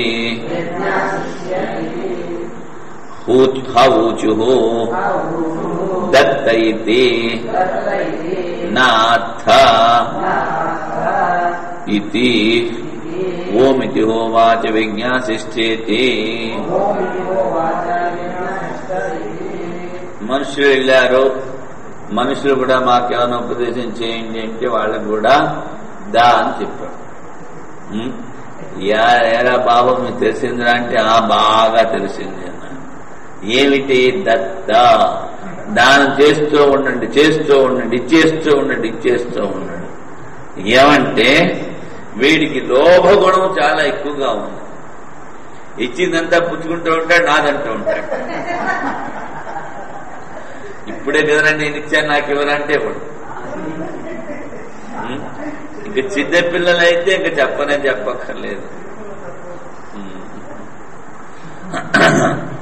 ఓమితి హోవాచి విజ్ఞాసిస్తా మీరు తెలుసుకున్నా. అతహేనమసురా ఊచు బ్రవీత్ నో భవానితి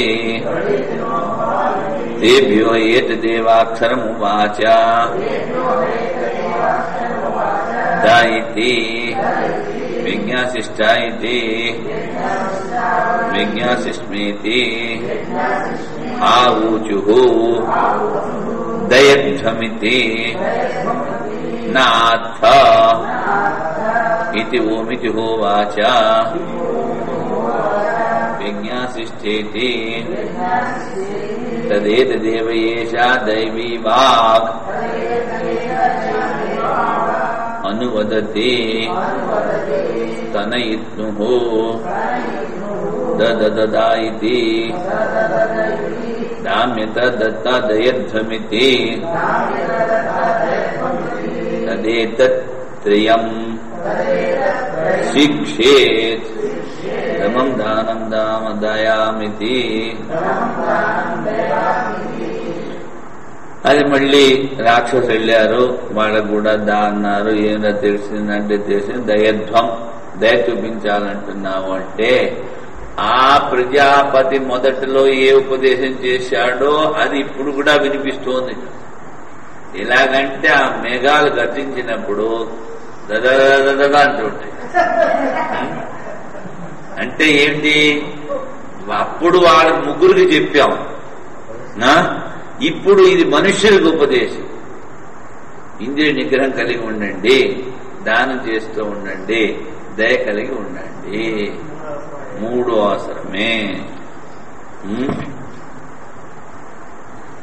త్రివిధం నరకసేదం దారుణాన కామక్రోధ స్థాలో తస్వాదేత్రయం త్యజే. చదువుదాం ఇది.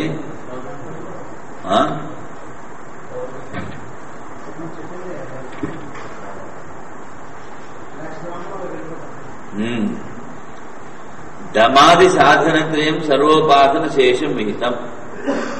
ఇంకా ఉపాసనలు చేస్తున్నాం.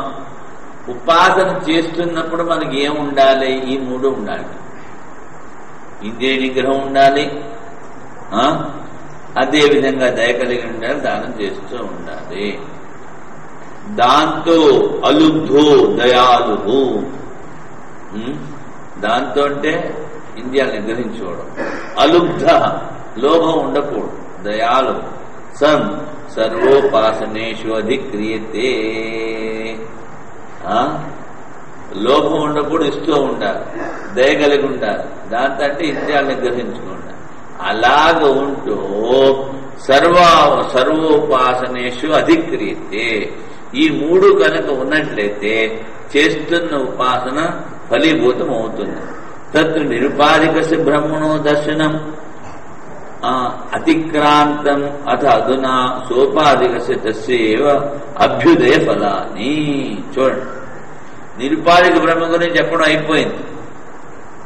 ఇప్పుడు సోపాధిక బ్రహ్మ. అందుకని తస్యేవ అభ్యుదయ ఫలాన్ని.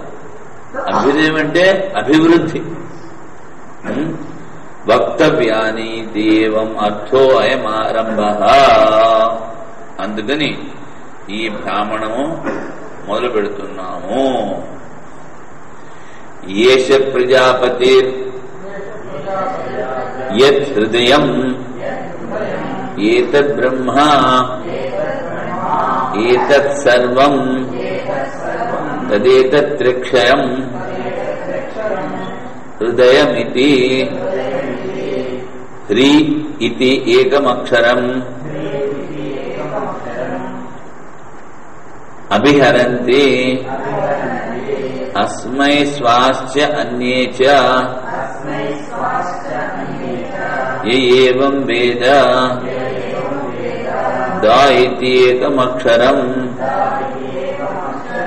దదతి అస్మై స్వాశ్చ అన్యే చ ఏవం వేద యమితి ఏకమక్షరం ఏతి స్వర్గం లోకం ఏవం వేద.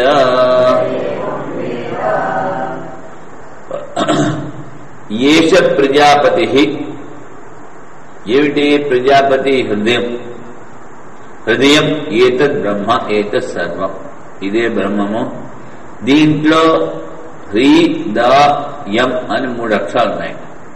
ఈ 3 అక్షరాలని కూడా విడివిడిగా ఎవరైతే ఉపాసన చేస్తున్నారో హృదితేతం అక్షరం అభిహరంతి ఎవరైతే చెప్పిస్తారు అస్మై శ్వాస అన్యేచ ఏవం వేద, వాడు తనకి ఇతరులకి కావలసినవన్నీ అభ్యుదయాలు ఐశ్వర్యాలని ఇవ్వగలరు. అదేవిధంగా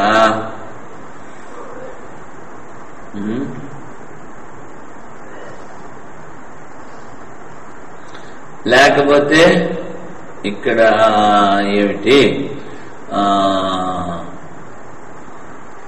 మిగిలిన వాడు స్వాస్థ్య అన్యేచ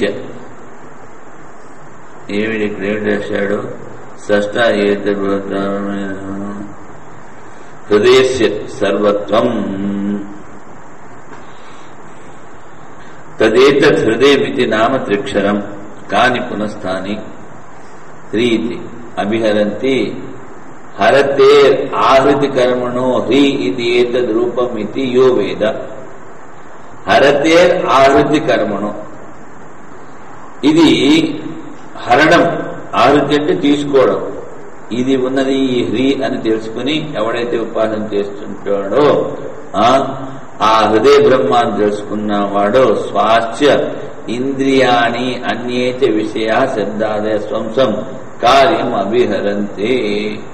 ఆ ఇంద్రియాలకు కావాల్సిన విషయాలన్నీ వాడికి దొరుకుతూ ఉంటాయి. స్వ అంటే ఇక్కడ ఇంద్రియాలు అన్నాడు, అన్ని అంటే విషయాలు అవి వాడికి దొరుకుతూ ఉంటాయి. స్వాస్థ్య అన్యేచ ఏవం వేద. యస్మిన్ యం ఇది ఏకంశం. తర్వాత ద, ఈ దా ద్వారా ఏమిటి? అత్తో హృదయం ఇదైపోయింది. ద ఇది ఏతద్ రూపే హృదయ నామాక్షరం నిబద్ధ అత్రాపి హృదయాయ భ్రమణే స్వాస్థ్య కరణాన్ని అన్యస్య విషయ స్వంసం వీర్యం దదాతి. వాడి ఇంద్రియాలు కూడా పుష్టిగా ఉంటే వాడికి విషయాలు దొరుకుతూ ఉంటాయి. తర్వాత యం స్వర్గం లోకం ఏవం వేద. ఈ హృదయం అన్నది ఉపాసన ఎవడైనా చేస్తూ ఉంటాడో వాడికి స్వర్గలోకం పొందుతాడు. తద్వై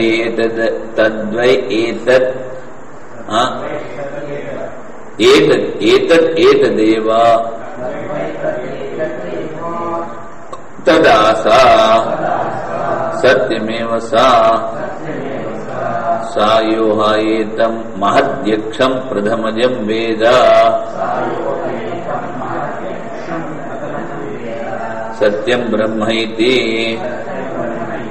జయతి మాన్ లోకాన్ జిత్తః ఇన్ను అసౌ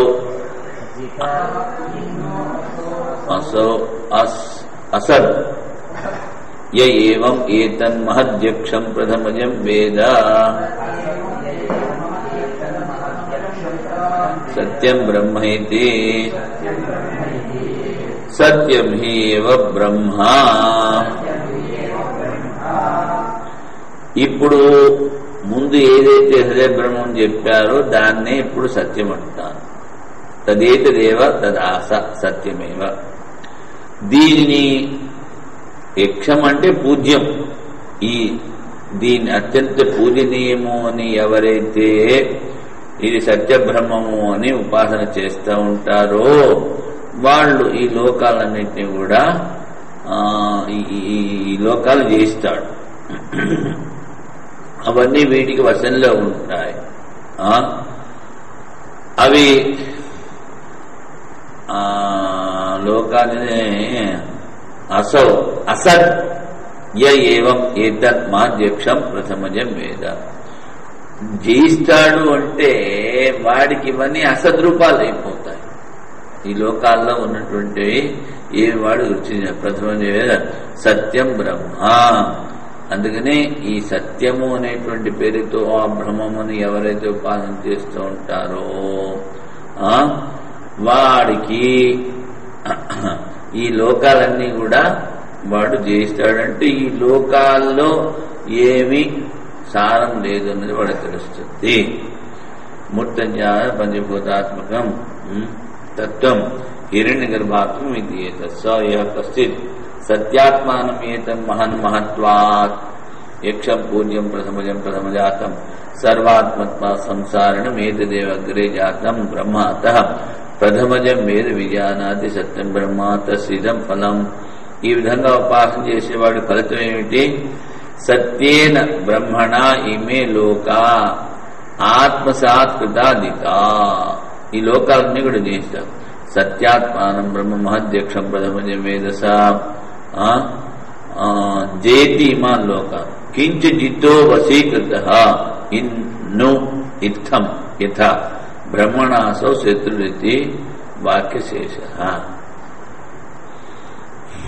ఇవన్నీ జయించాడు అంటే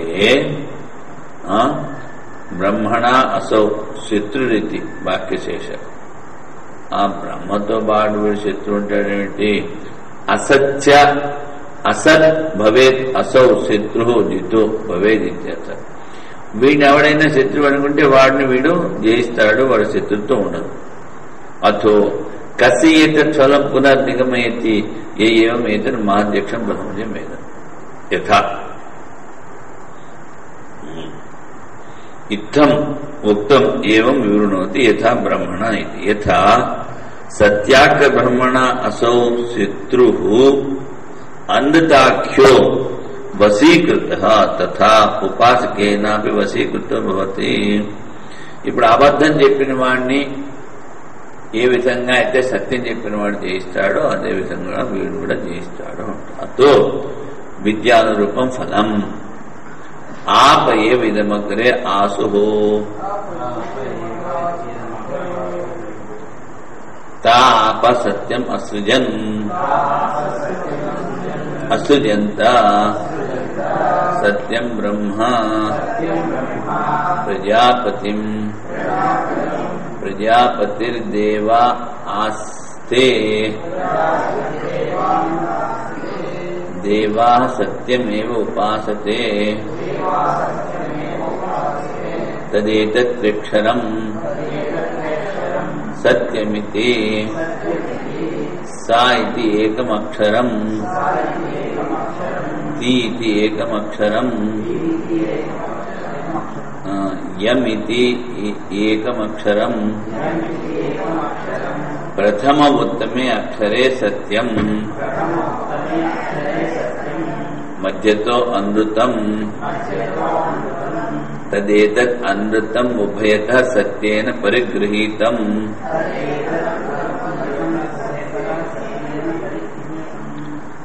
सत्यभूयमेव भवति नैवं विद्वांसम् अनृतं हिनस्ति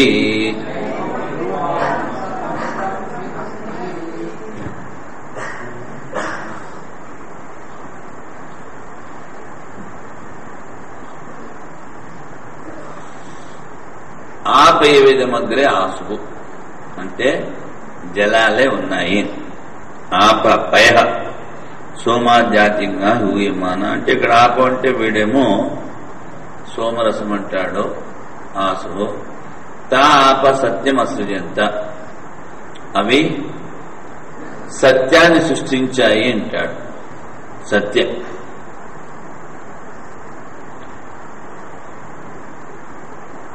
బ్రహ్మ ప్రజాపతి, ఆ బ్రహ్మ ప్రజాపతిని, ప్రజాపతి దేవ ఆస్తే, ఆ ప్రజాపతి నుంచి దేవతలు, దేవా సత్యమే ఉపాసితే, దేవతలు సత్యాన్ని ఉపాసిస్తూ ఉంటారు. దానికి 3 అక్షరాలు ఉన్నాయి. సా తి యం. తి అన్నప్పుడు ఇక్కడ దాంట్లో చేర్చారు. మధ్యతో అమృతం, అందుకని అది అమృతము. తదేతత్ అమృతం ఉభయత్ సత్యేన పరిగృహీతం. అది 2 వైపుల నుంచి సత్యం ద్వారా గ్రహించబడింది. సత్యం ఉభయమేవ భవతి, 2 వైపుల నుంచి అది సత్యమే అవుతుంది. నా ఏవం విద్వాన్, విద్వాంసం అమృతం హినస్తి, ఆ విద్వాంసుణ్ణి అమృతము బాధించదు. ఒకసారి ఇవాళ కొంచెం జోరు ఎక్కువగా ఉంది అనుకున్నాం, కూర్చుని నామస్మరణ చేస్తాం.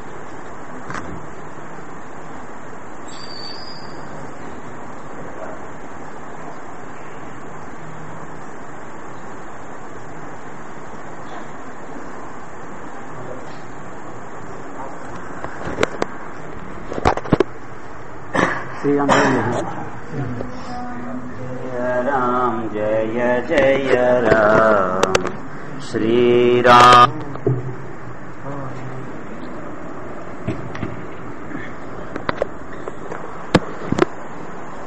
ఐదో బ్రాహ్మణంలో సత్యం గురించి చెప్పాము. సత్యం స తి యం. స అన్నది యం అన్నది సత్యస్వరూపం అన్నాము. ఆ తర్వాత తి అంటే స్వరూపం. ఈ అమృత స్వరూపము అని చెప్పినప్పుడు అమృతము ఈ 2 వైపులా సత్యం ద్వారా ఆవరించబడింది అని చెప్పారు. ఈ విధంగా ఎవరైతే ఉపాసన చేస్తారో వాళ్ళు అమృత స్వరూపమైనటువంటి మృత్యువుని దాటుతారు.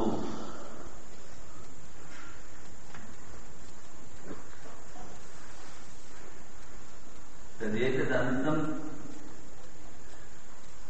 సకారాక్షం మృత్యు రూపం ఉభయత సత్యేన సకార యకార లక్షణ పరివేశం యాత్రం అంతర్వర్తి సత్యరూపాభ్యాం అతో అకించిత్కరం. ఈ మధ్యలో ఉండే తి అన్నది దానికి ఏ విధమైనటువంటి విలువ లేదు. అకించిత్కరం. తత్ సత్య భూయమేవ సత్య బాహుల్యమేవ భవతి. అంటే మధ్యలో ఉన్న తీ అన్నదానికి అమృతాక్షరం. అందుకని ఇక్కడ సత్యమే ఎక్కువ. ఏవం సత్య బాహుళ్యం సర్వస్య మృత్యో అమృతస్య అకించిత్కరత్వం. సత్యమే ఎక్కువగా ఉంది, ఈ అమృతము తక్కువగా ఉంది. యో విద్వాంస్తమేవం విద్వాన్ సం అమృతం కదాచిత్ ప్రమోదోక్తం నహీనస్తి. ఈ విధంగా ఉపాసన చేసేవాడు ఎవడైతే ఉన్నాడో వాడిని ఆ అమృతము అన్నదాన్ని అసత్యము వాణ్ణి హింసించదు. నహీనస్తి.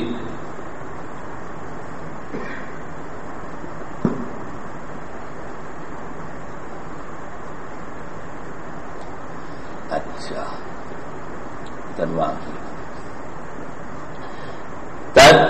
తత్ సత్యం असौ स आदित्यो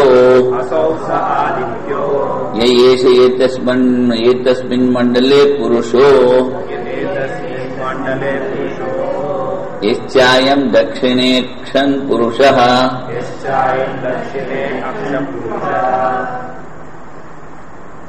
तौ एतौ अन्योन्यस्मिन् प्रतिष्ठितौ रश्मिभिरेषो अस्मिन् प्रतिष्ठितः प्राणैरयम् अमुष्मिन् सा यदा उत्क्रमिष्यन् भवति शुद्धमेव एतन्मण्डलं पश्यति नैन చైతన్యమేతే రస్మయ ప్రత్యాయంతి.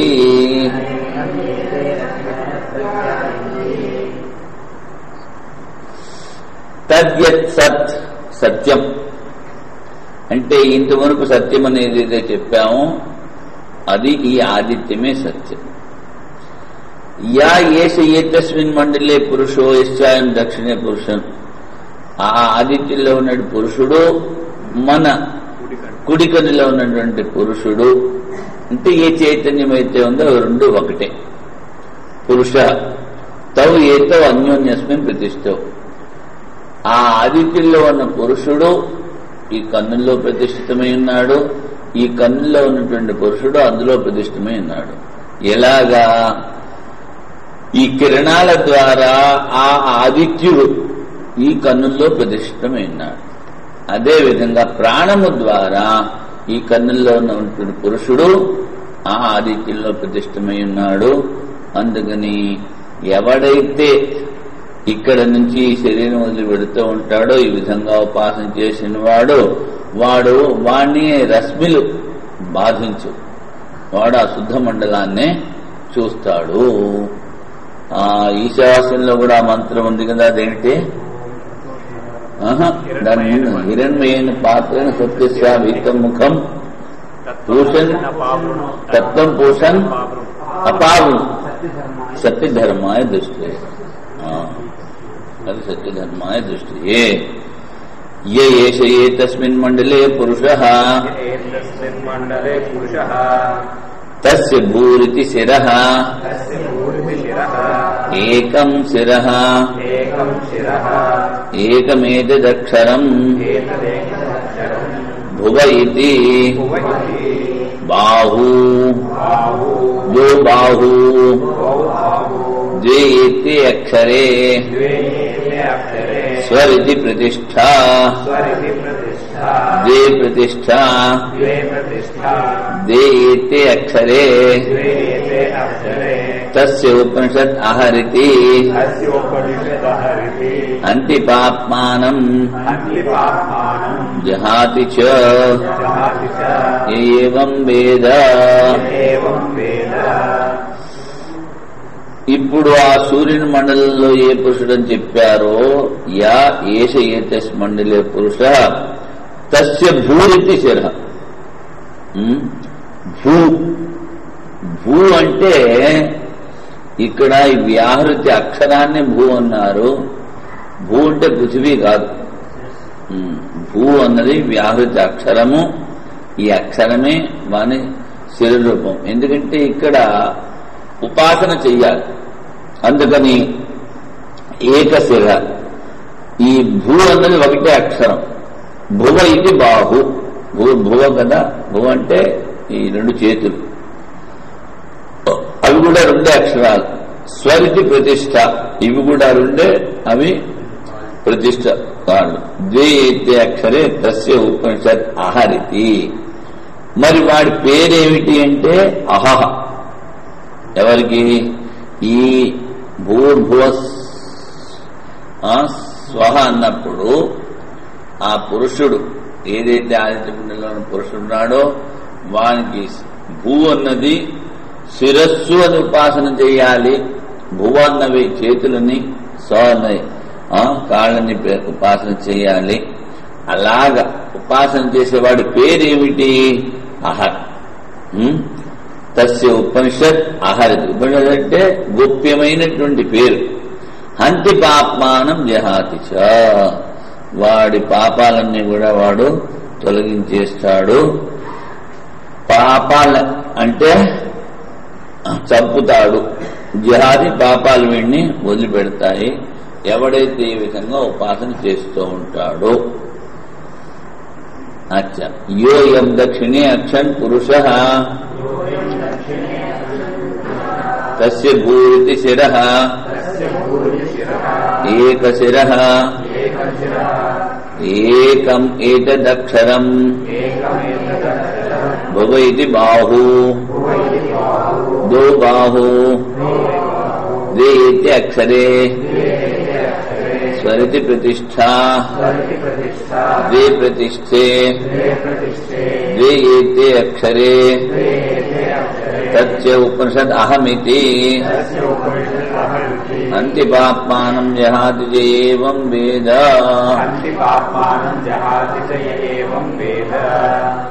ఇంత ముందున్న మంత్రంలో ఆ సూర్యుల్లో ఉన్న పురుషుడే కన్నులో ఉన్నాడని చెప్పాడు. అందుకని వాడికి కూడా ఇలాగే భూ అన్నది శిరము, భూ అన్నది చేతులు, స్వ అన్నది కాళ్ళు. ఈ విధంగా ఎవడైతే ఆ వాడిని ఉపాసన చేస్తూ ఉంటాడు వాడికి పేరేమిటి? గోప్యమైన పేరు అహం. వాడు అహర్, ఇది అహం. ఇది హంతి పాపానం జహాతి ఏవం వేద. ఈ విధంగా ఎవడైతే ఈ మన చక్షుల్లో ఉన్నటువంటి పురుషుణ్ణి అహం అనేటువంటి పేరుతో వానికి ఈ భూర్భోస్వ అనే వ్యాహృతి అక్షరాలు వాడి కాళ్ళు, చేతులు, తలాన్ని ఎవడైతే ఉపాసన చేస్తాడో వాడు పాపాలన్నీ హంతి, వాడు పాపాలు ఉండవు, నశింపజేస్తాడు. అవన్నీ వీడిని వదిలిపెట్టేసి వెళ్ళిపోతాయి. తరువాత ఇప్పుడు ఇది చెప్పింది విద్యుత్ నామం. బ్రాహ్మణం పంచమాధ్యాయంలో సప్తం బ్రాహ్మణం. దీని తర్వాత వస్తున్నది వాగ్ధేను నామ అష్టం బ్రాహ్మణం. మనోమయో అయం పురుషో భాసత్యః తస్మిన్నంతర హృదయే యథా వ్రీహిర్వా యవో వా స ఏష సర్వస్య ఈశానః సర్వస్య అధిపతిః సర్వమిదం ప్రశాస్తి ఇదిదం కించ మనోమయో అయం పురుష. అంటే ఈ పురుషుడికి మనస్సు ప్రధానం. మనస్సే ప్రచురిత వీనిలో ఉన్నది. అందుకని అయం పురుష, ఈ పురుషుడు, ఈ మానవుడు మనస్సుతో ఉన్నటువంటి వాడు బాహ సత్యం. బాహ అంటే ప్రకాశం. కానీ ఇక్కడ బాహ సత్య తస్మిన్ అంతరదే యథ. ఆ ప్రకాశ స్వరూపమైన సత్యస్వరూపం ఎక్కడుంది? వాడి హృదయంలో ఉంది. హృదయ యథ వ్రీహిర్వా ఏవో వా స ఏష సర్వసి ఈశానః. ఇప్పుడు ఏ విధంగా అయితే ధాన్యం గింజలో బియ్యం ఉంటుంది, అదే కదా, అదే విధంగా ఎవరు కూడా అదే విధంగా వీడి హృదయంలో ఆ ప్రకాశించేటువంటి స్వరూపుడు ఉన్నాడు. వాడే సర్వసి ఈశానః, అందరినీ శాసించేటువంటి వాడు, వాడే అందరికీ అధిపతి. వాడే ఇదంతా కూడా శాసిస్తున్నాడు. ఇదిదం కించ. ఈ ఉపాసన ఫలితం ఏమీ చెప్పలేదు. ఈ విధంగా ఉపాసన చెయ్యాలి.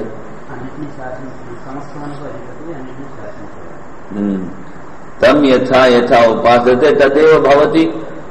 ఎలాగ ఉపాసన చేస్తున్నాడో అదే విధంగా ఫలితాన్ని అందంటే అందరినీ వాడు శాసిస్తాడు వాడి దగ్గర.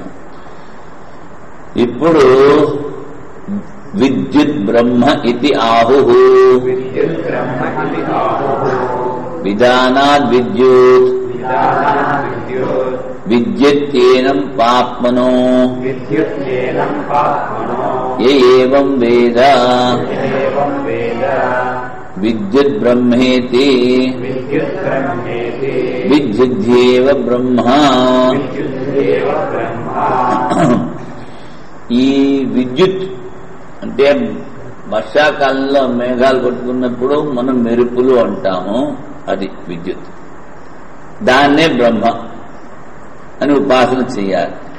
ఎందుకంటే అది విద్యుత్ బ్రహ్మేత్యాహో విధానాత్ విద్యుత్. ఆ అంధకారాన్ని, ఆ చీకటిని పోగొడుతుంది కనుక దాన్ని విద్యుత్ అన్నారు. ఈ గుణముతో ఎవడైతే ఉపాసన చేశాడో ఏవం వేద, ఈ గుణాలతో అంటే అంధకారాన్ని పోగొట్టుతుంది, అది ప్రకాశ స్వరూపము, అదే బ్రహ్మ అని ఎవడైతే చేస్తాడో తనకి విపరీతంగా ఉన్నటువంటి అనుకూలం కానటువంటి పాపాలన్నింటినీ కూడా వాడు నాశనం చేస్తాడు. అందుకని ఈ విద్యుత్తే బ్రహ్మస్వరూపము. వాచం ధేనుముపాసీత తస్యాశ్చత్వారః స్తనాః స్వాహాకారో వషట్కారో అంతకారః స్వధాకారః తస్యై ద్వౌ స్తనౌ దేవా ఉపజీవంతి స్వాహాకారం వషట్కారం అంతకారం మనుష్యాః స్వాధాకారం పితరః తస్యాః ప్రాణ ఋషభో మనోవత్సః. వాచం ధేను ఉపాసేత. వాణి వాణి అంటే ఋగ్యజు సామవేద రూపమైనండి వాణిని ఆవు. ఆవు అంటే మొదటిసారి అక్కడ దూడబెట్టిందే దాన్ని ధేను అంటారు. దాన్ని ఆ విధంగా ఉపాసన చెయ్యాలి. దీన్ని వాణి స్వరూపమైనటువంటి వేదాల్ని ఆవు రూపంగా ఉపాసన. తస్య చత్వార స్తన. దానికి 4 స్తనాలు ఉన్నాయి. వాటికి పేరు స్వాహాకారో వషట్కారో అంతకార స్వధాకార. ఇందులో 2 స్తనవు దోస్తనో దేవ ఉపజీవని. స్వాహాకార వషట్కార. స్వాహ స్వాహ అని ఆ యజ్ఞాల్లో హంసిని వేస్తూ ఉంటాడు. అదే కొన్ని దేవతకి వషట్కారం చెప్తారు. అంతకారము అన్నది మనుష్యులకి ఉపయోగిస్తూ ఉంటారు మనుష్యులు. ఎందుకంటే మనుష్యులు స్వాహాకారం పితృభ్య స్వధాకారం. అంత ఇది మనుష్యేభ్యో అన్నం ప్రేచ్యంతి. తీసుకోని ఆయన అని అంత స్వీకురు తీసుకో అని అన్నాన్ని ఇస్తూ ఉంటారట.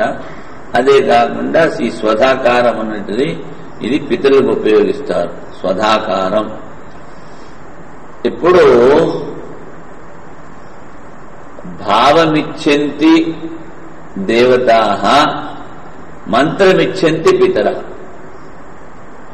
ఇప్పుడు ఈ స్వధాకారము పితరులకని చెప్పామే, దీనిలో నువ్వు ఏమి పిండదానం చేస్తున్నావు అనేది పితరులు చూడరు. మంత్రం సమంగా చెప్తున్నావా లేదా, ఏవైతే శ్రాద్ధ మంత్రాలు ఉన్నాయో ఆ మంత్రాల్ని స్వచ్ఛంగా సంస్కృతంలో ఉచ్చరిస్తున్నావా లేదా అన్నది పితరులు చూస్తారు. మంత్రమిచ్చంతి పితరః భావమిచ్చంతి దేవాః. నువ్వు ఏ భావంతో వాళ్ళకి అర్పణ చేస్తున్నావో అది దేవతలు చూస్తారు. అందుకని సంస్కృతం రాదు కదా అని తెలుగులో మంత్రాలు చెప్తే ఏ పితరులా మీరు తీసుకోండి, ఫాదర్ టేక్ దిస్ అంటే వాడు వీరు గ్రహించాడు.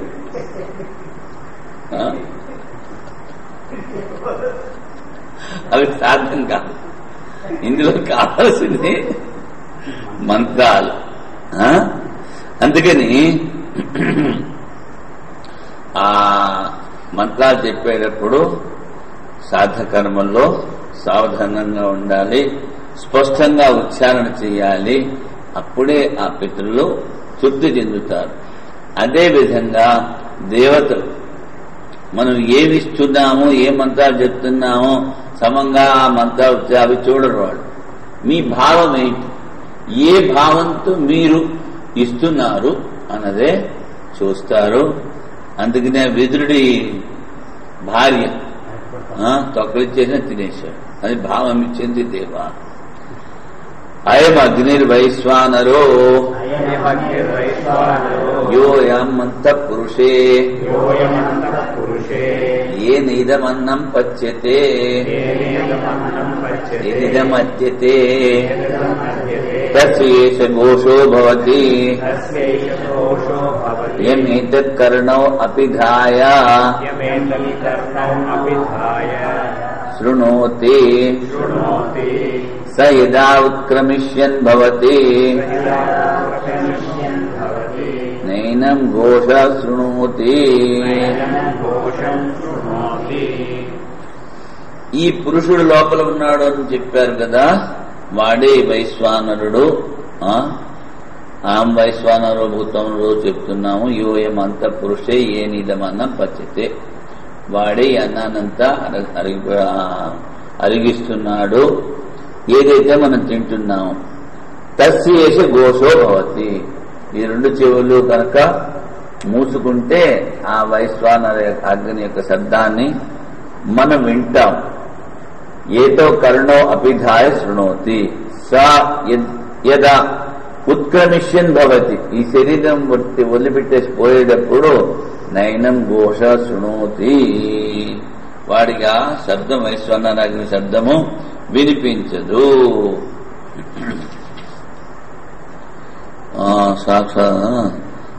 ఫలం అత్రాపి తాద్భావ్యం ఫలం. ఆ వైశ్వానరునితో ఒకటవుతాడు, అదే ఫలం. యదా వై పురుషో అస్మాన్ లోకాత్ ప్రేతి స వాయుమాగచ్చతి తస్మై సత్ర విధిహీతే యథా రథచక్రస్య ఖం తేన స ఊర్ధ్వమాక్రమతే స ఆదిత్యమాగచ్చతి తస్మై స తత్ర విధిహీతే యథా లంబరస్య ఖం తేన స ఊర్ధ్వమాక్రమతే స చంద్రమసమాగచ్చతి తస్మై స తత్ర విజిహీతే యథా దుందుభే ఖం తేన స ఊర్ధ్వమాక్రమతే సలోకమాగచ్చతి అశోకం అహిమం తస్మిన్ వసతి శాశ్వతీ సమాః.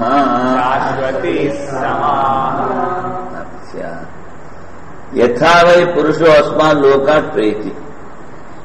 ఇప్పుడు ఇక్కడ చెప్పాడు కదా, వాడు పోయేటప్పుడు వాడికి ఆ శబ్దం వినిపించడానికి. వాడు ఇక్కడి నుంచి పోతే ఎక్కడికి పోతాడు? ముందు వాడు వాయులోకానికి పోతాడు. వాయు మాగచ్చతి. అక్కడ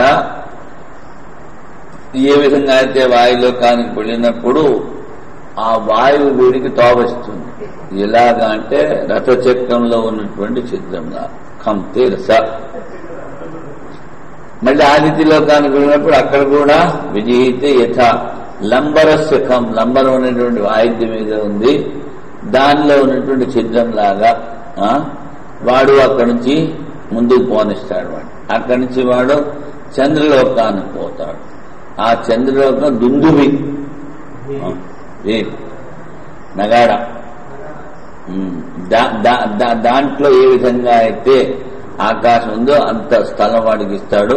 దాని నుంచి వాడు పైకి పోతాడు. సలోకం ఆగచ్చతి.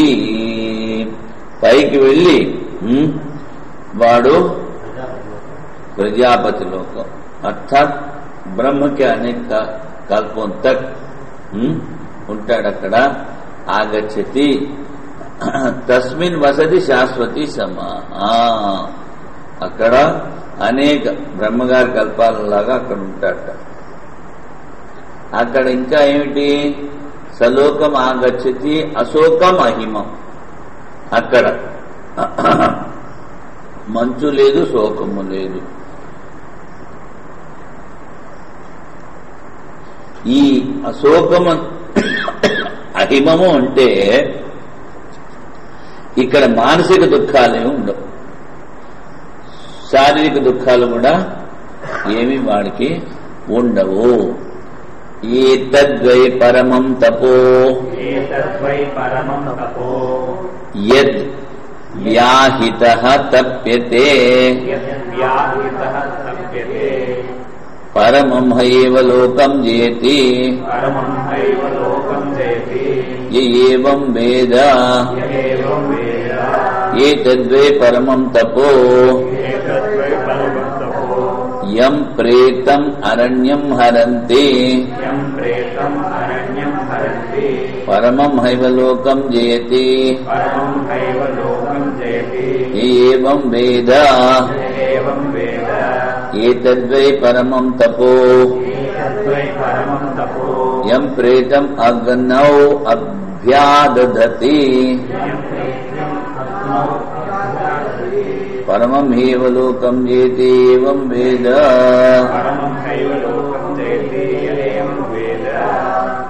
ఏతద్వై పరమం తపో.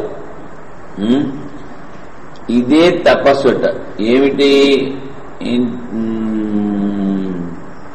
స్వధర్మాచరణే కష్టతను తప, అది కూడా తపస్సు అని చెప్పారు. అదేవిధంగా ఏవైనా రోగాలు వచ్చినప్పుడు అది సహించడం తపం. ఏతద్వై పరమం తహ. రోగాలు వచ్చినప్పుడు వాటిని సహించడం. యద్ వ్యాహిత రోగగ్రస్త తప్పితే పరమం హైవ లోకం జయతి. ఆ రోగాలు వచ్చినప్పుడు దుఃఖాన్ని అనుభవించకుండా వాటిని సహిస్తూ అదే తపస్సు అనుకోవాలి. అప్పుడు వాడికి ఏమిటవుతుంది? ఏవా లోకం జేతి ఏవం వేద పరమం హైవ లోకం, పరమలోకాన్ని వాడు జయిస్తాడు.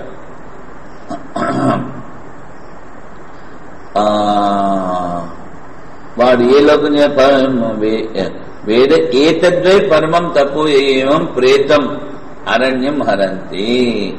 అది కాకుండా ఇక్కడ తపస్సు ఏమిటి? ఎవడైతే చచ్చిపోయాడో వాడిని అరణ్యాలు తీసుకెళ్లి తాగబడతారు. అది కూడా పెద్ద తపస్సే. పరమం హైవ లోకం చేతి ఏవం వేద ఈ విధంగా ఉపాసన చేస్తాడు. ఏతద్వై పరమం తపో ఏం ప్రేతం అగ్నౌ అభ్యాదధతి. వాడిని అగ్నిలో వేసి కాల్చేస్తారు. పరమం హైవ లోకం చేతి ఏమైంది?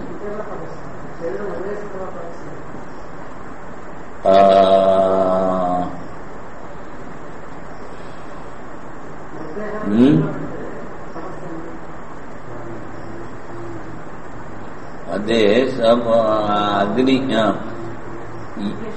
వాడికి తపస్సు, వీడికి కాదు. చూడండి, పరమం హైవ తపస్సి గ్రామాద్ అరణ్య గమనం పరమం తప ఇది ప్రసిద్ధం. పరమం హైవ లోకం చేతి తద్ ఏతద్వై పరమం తపోయ ప్రేతం అగ్నౌ అభ్యుదరాతి. ఎవరైతే వాడిని అగ్నిలో వేశారో అగ్ని ప్రవేశ సామాన్యాత్ పరమం హైవ లోకం చేతి ఏం వేదం. ఇక్కడ అనేది ఏమిటంటే అగ్ని ప్రవేశ సామాన్యాత్. వీడు తపస్సు చేస్తున్నాడు అన్నాడు కదా, తపస్సు ముందేమో ఆ రోగాలు వచ్చినప్పుడు దాన్ని తపస్సు అనుకోమన్నాడు. తర్వాత ఇక్కడ అరణ్యం, అన్ని గ్రామాలు పట్టణాలు వదిలిపెట్టేసి తపస్సు చేసుకోవడానికి అరణ్యానికి వెళ్తాడు. అదే విధంగా తపస్సు, ఇది కూడా అదే విధంగా తపస్సు. అంటే ఏమిటి? ఆ చచ్చిన వాడిని అగ్నిలో వేస్తున్నాడు కదా, అదే విధంగా ఇక్కడ వీడు బతికున్నవాడు వీడన్ని వదిలిపెట్టి అరణ్యానికి వెళ్తాడు. అది తపస్సు అనుకోవాలి. ఎవరు తాను గతించిన మీద తన ప్రయత్నం శరీరాన్ని శశాంతం కోల్పోయి అగ్ని సంస్కారం చేయబడినని తాను గతించిన పూర్వమే తలంచి మరణ విషయం నుండి వ్యసనం పొందట ఇందులో వాడతారు. అది తర్వాత గ్రామాద్ అరణ్య గమనం పరమం తప అని చెప్పారు కదా. గ్రామ అరణ్య గమనం, అందరూ తపస్సు ఎక్కడ చేసినంటే అడుగుపోయి తపస్సు చేసుకుంటా ఉంటారు. అది తపస్సు అన్నాడు ఇక్కడ. చాలా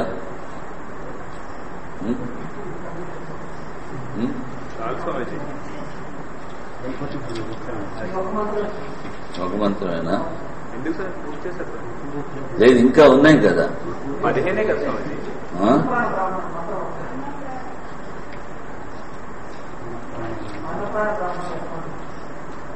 గాయత్రి తర్వాత గాయత్రి పంచదశ బ్రాహ్మణం ఇంకా ఉన్నాయి కదా, 14, 15 ఉన్నాయి, చాలా ఉన్నాయి. ఇది ఇంకా పంచమాధ్యాయంలో ఇంకా రేపని మంత్రాలే కదా చదువుకోవడం. అయిపోతాయి రేపేటలు. అన్నం బ్రహ్మత్యాహో అందులో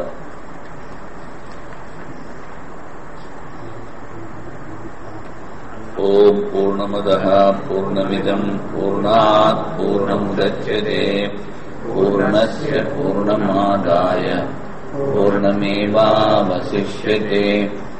ఓం శాంతి శాంతిః. శంకరం శంకరాచార్యం కేశవం బాదరాయణం సూత్రభాష్యకృతౌ వందే భగవంతౌ పునః పునః. ఈశ్వరో గురురాత్మేతి మూర్తిభేద విభాగినే వ్యోమవద్వ్యాప్తదేహాయ దక్షిణామూర్తయే నమః. ఓం శాంతి శాంతి శాంతి.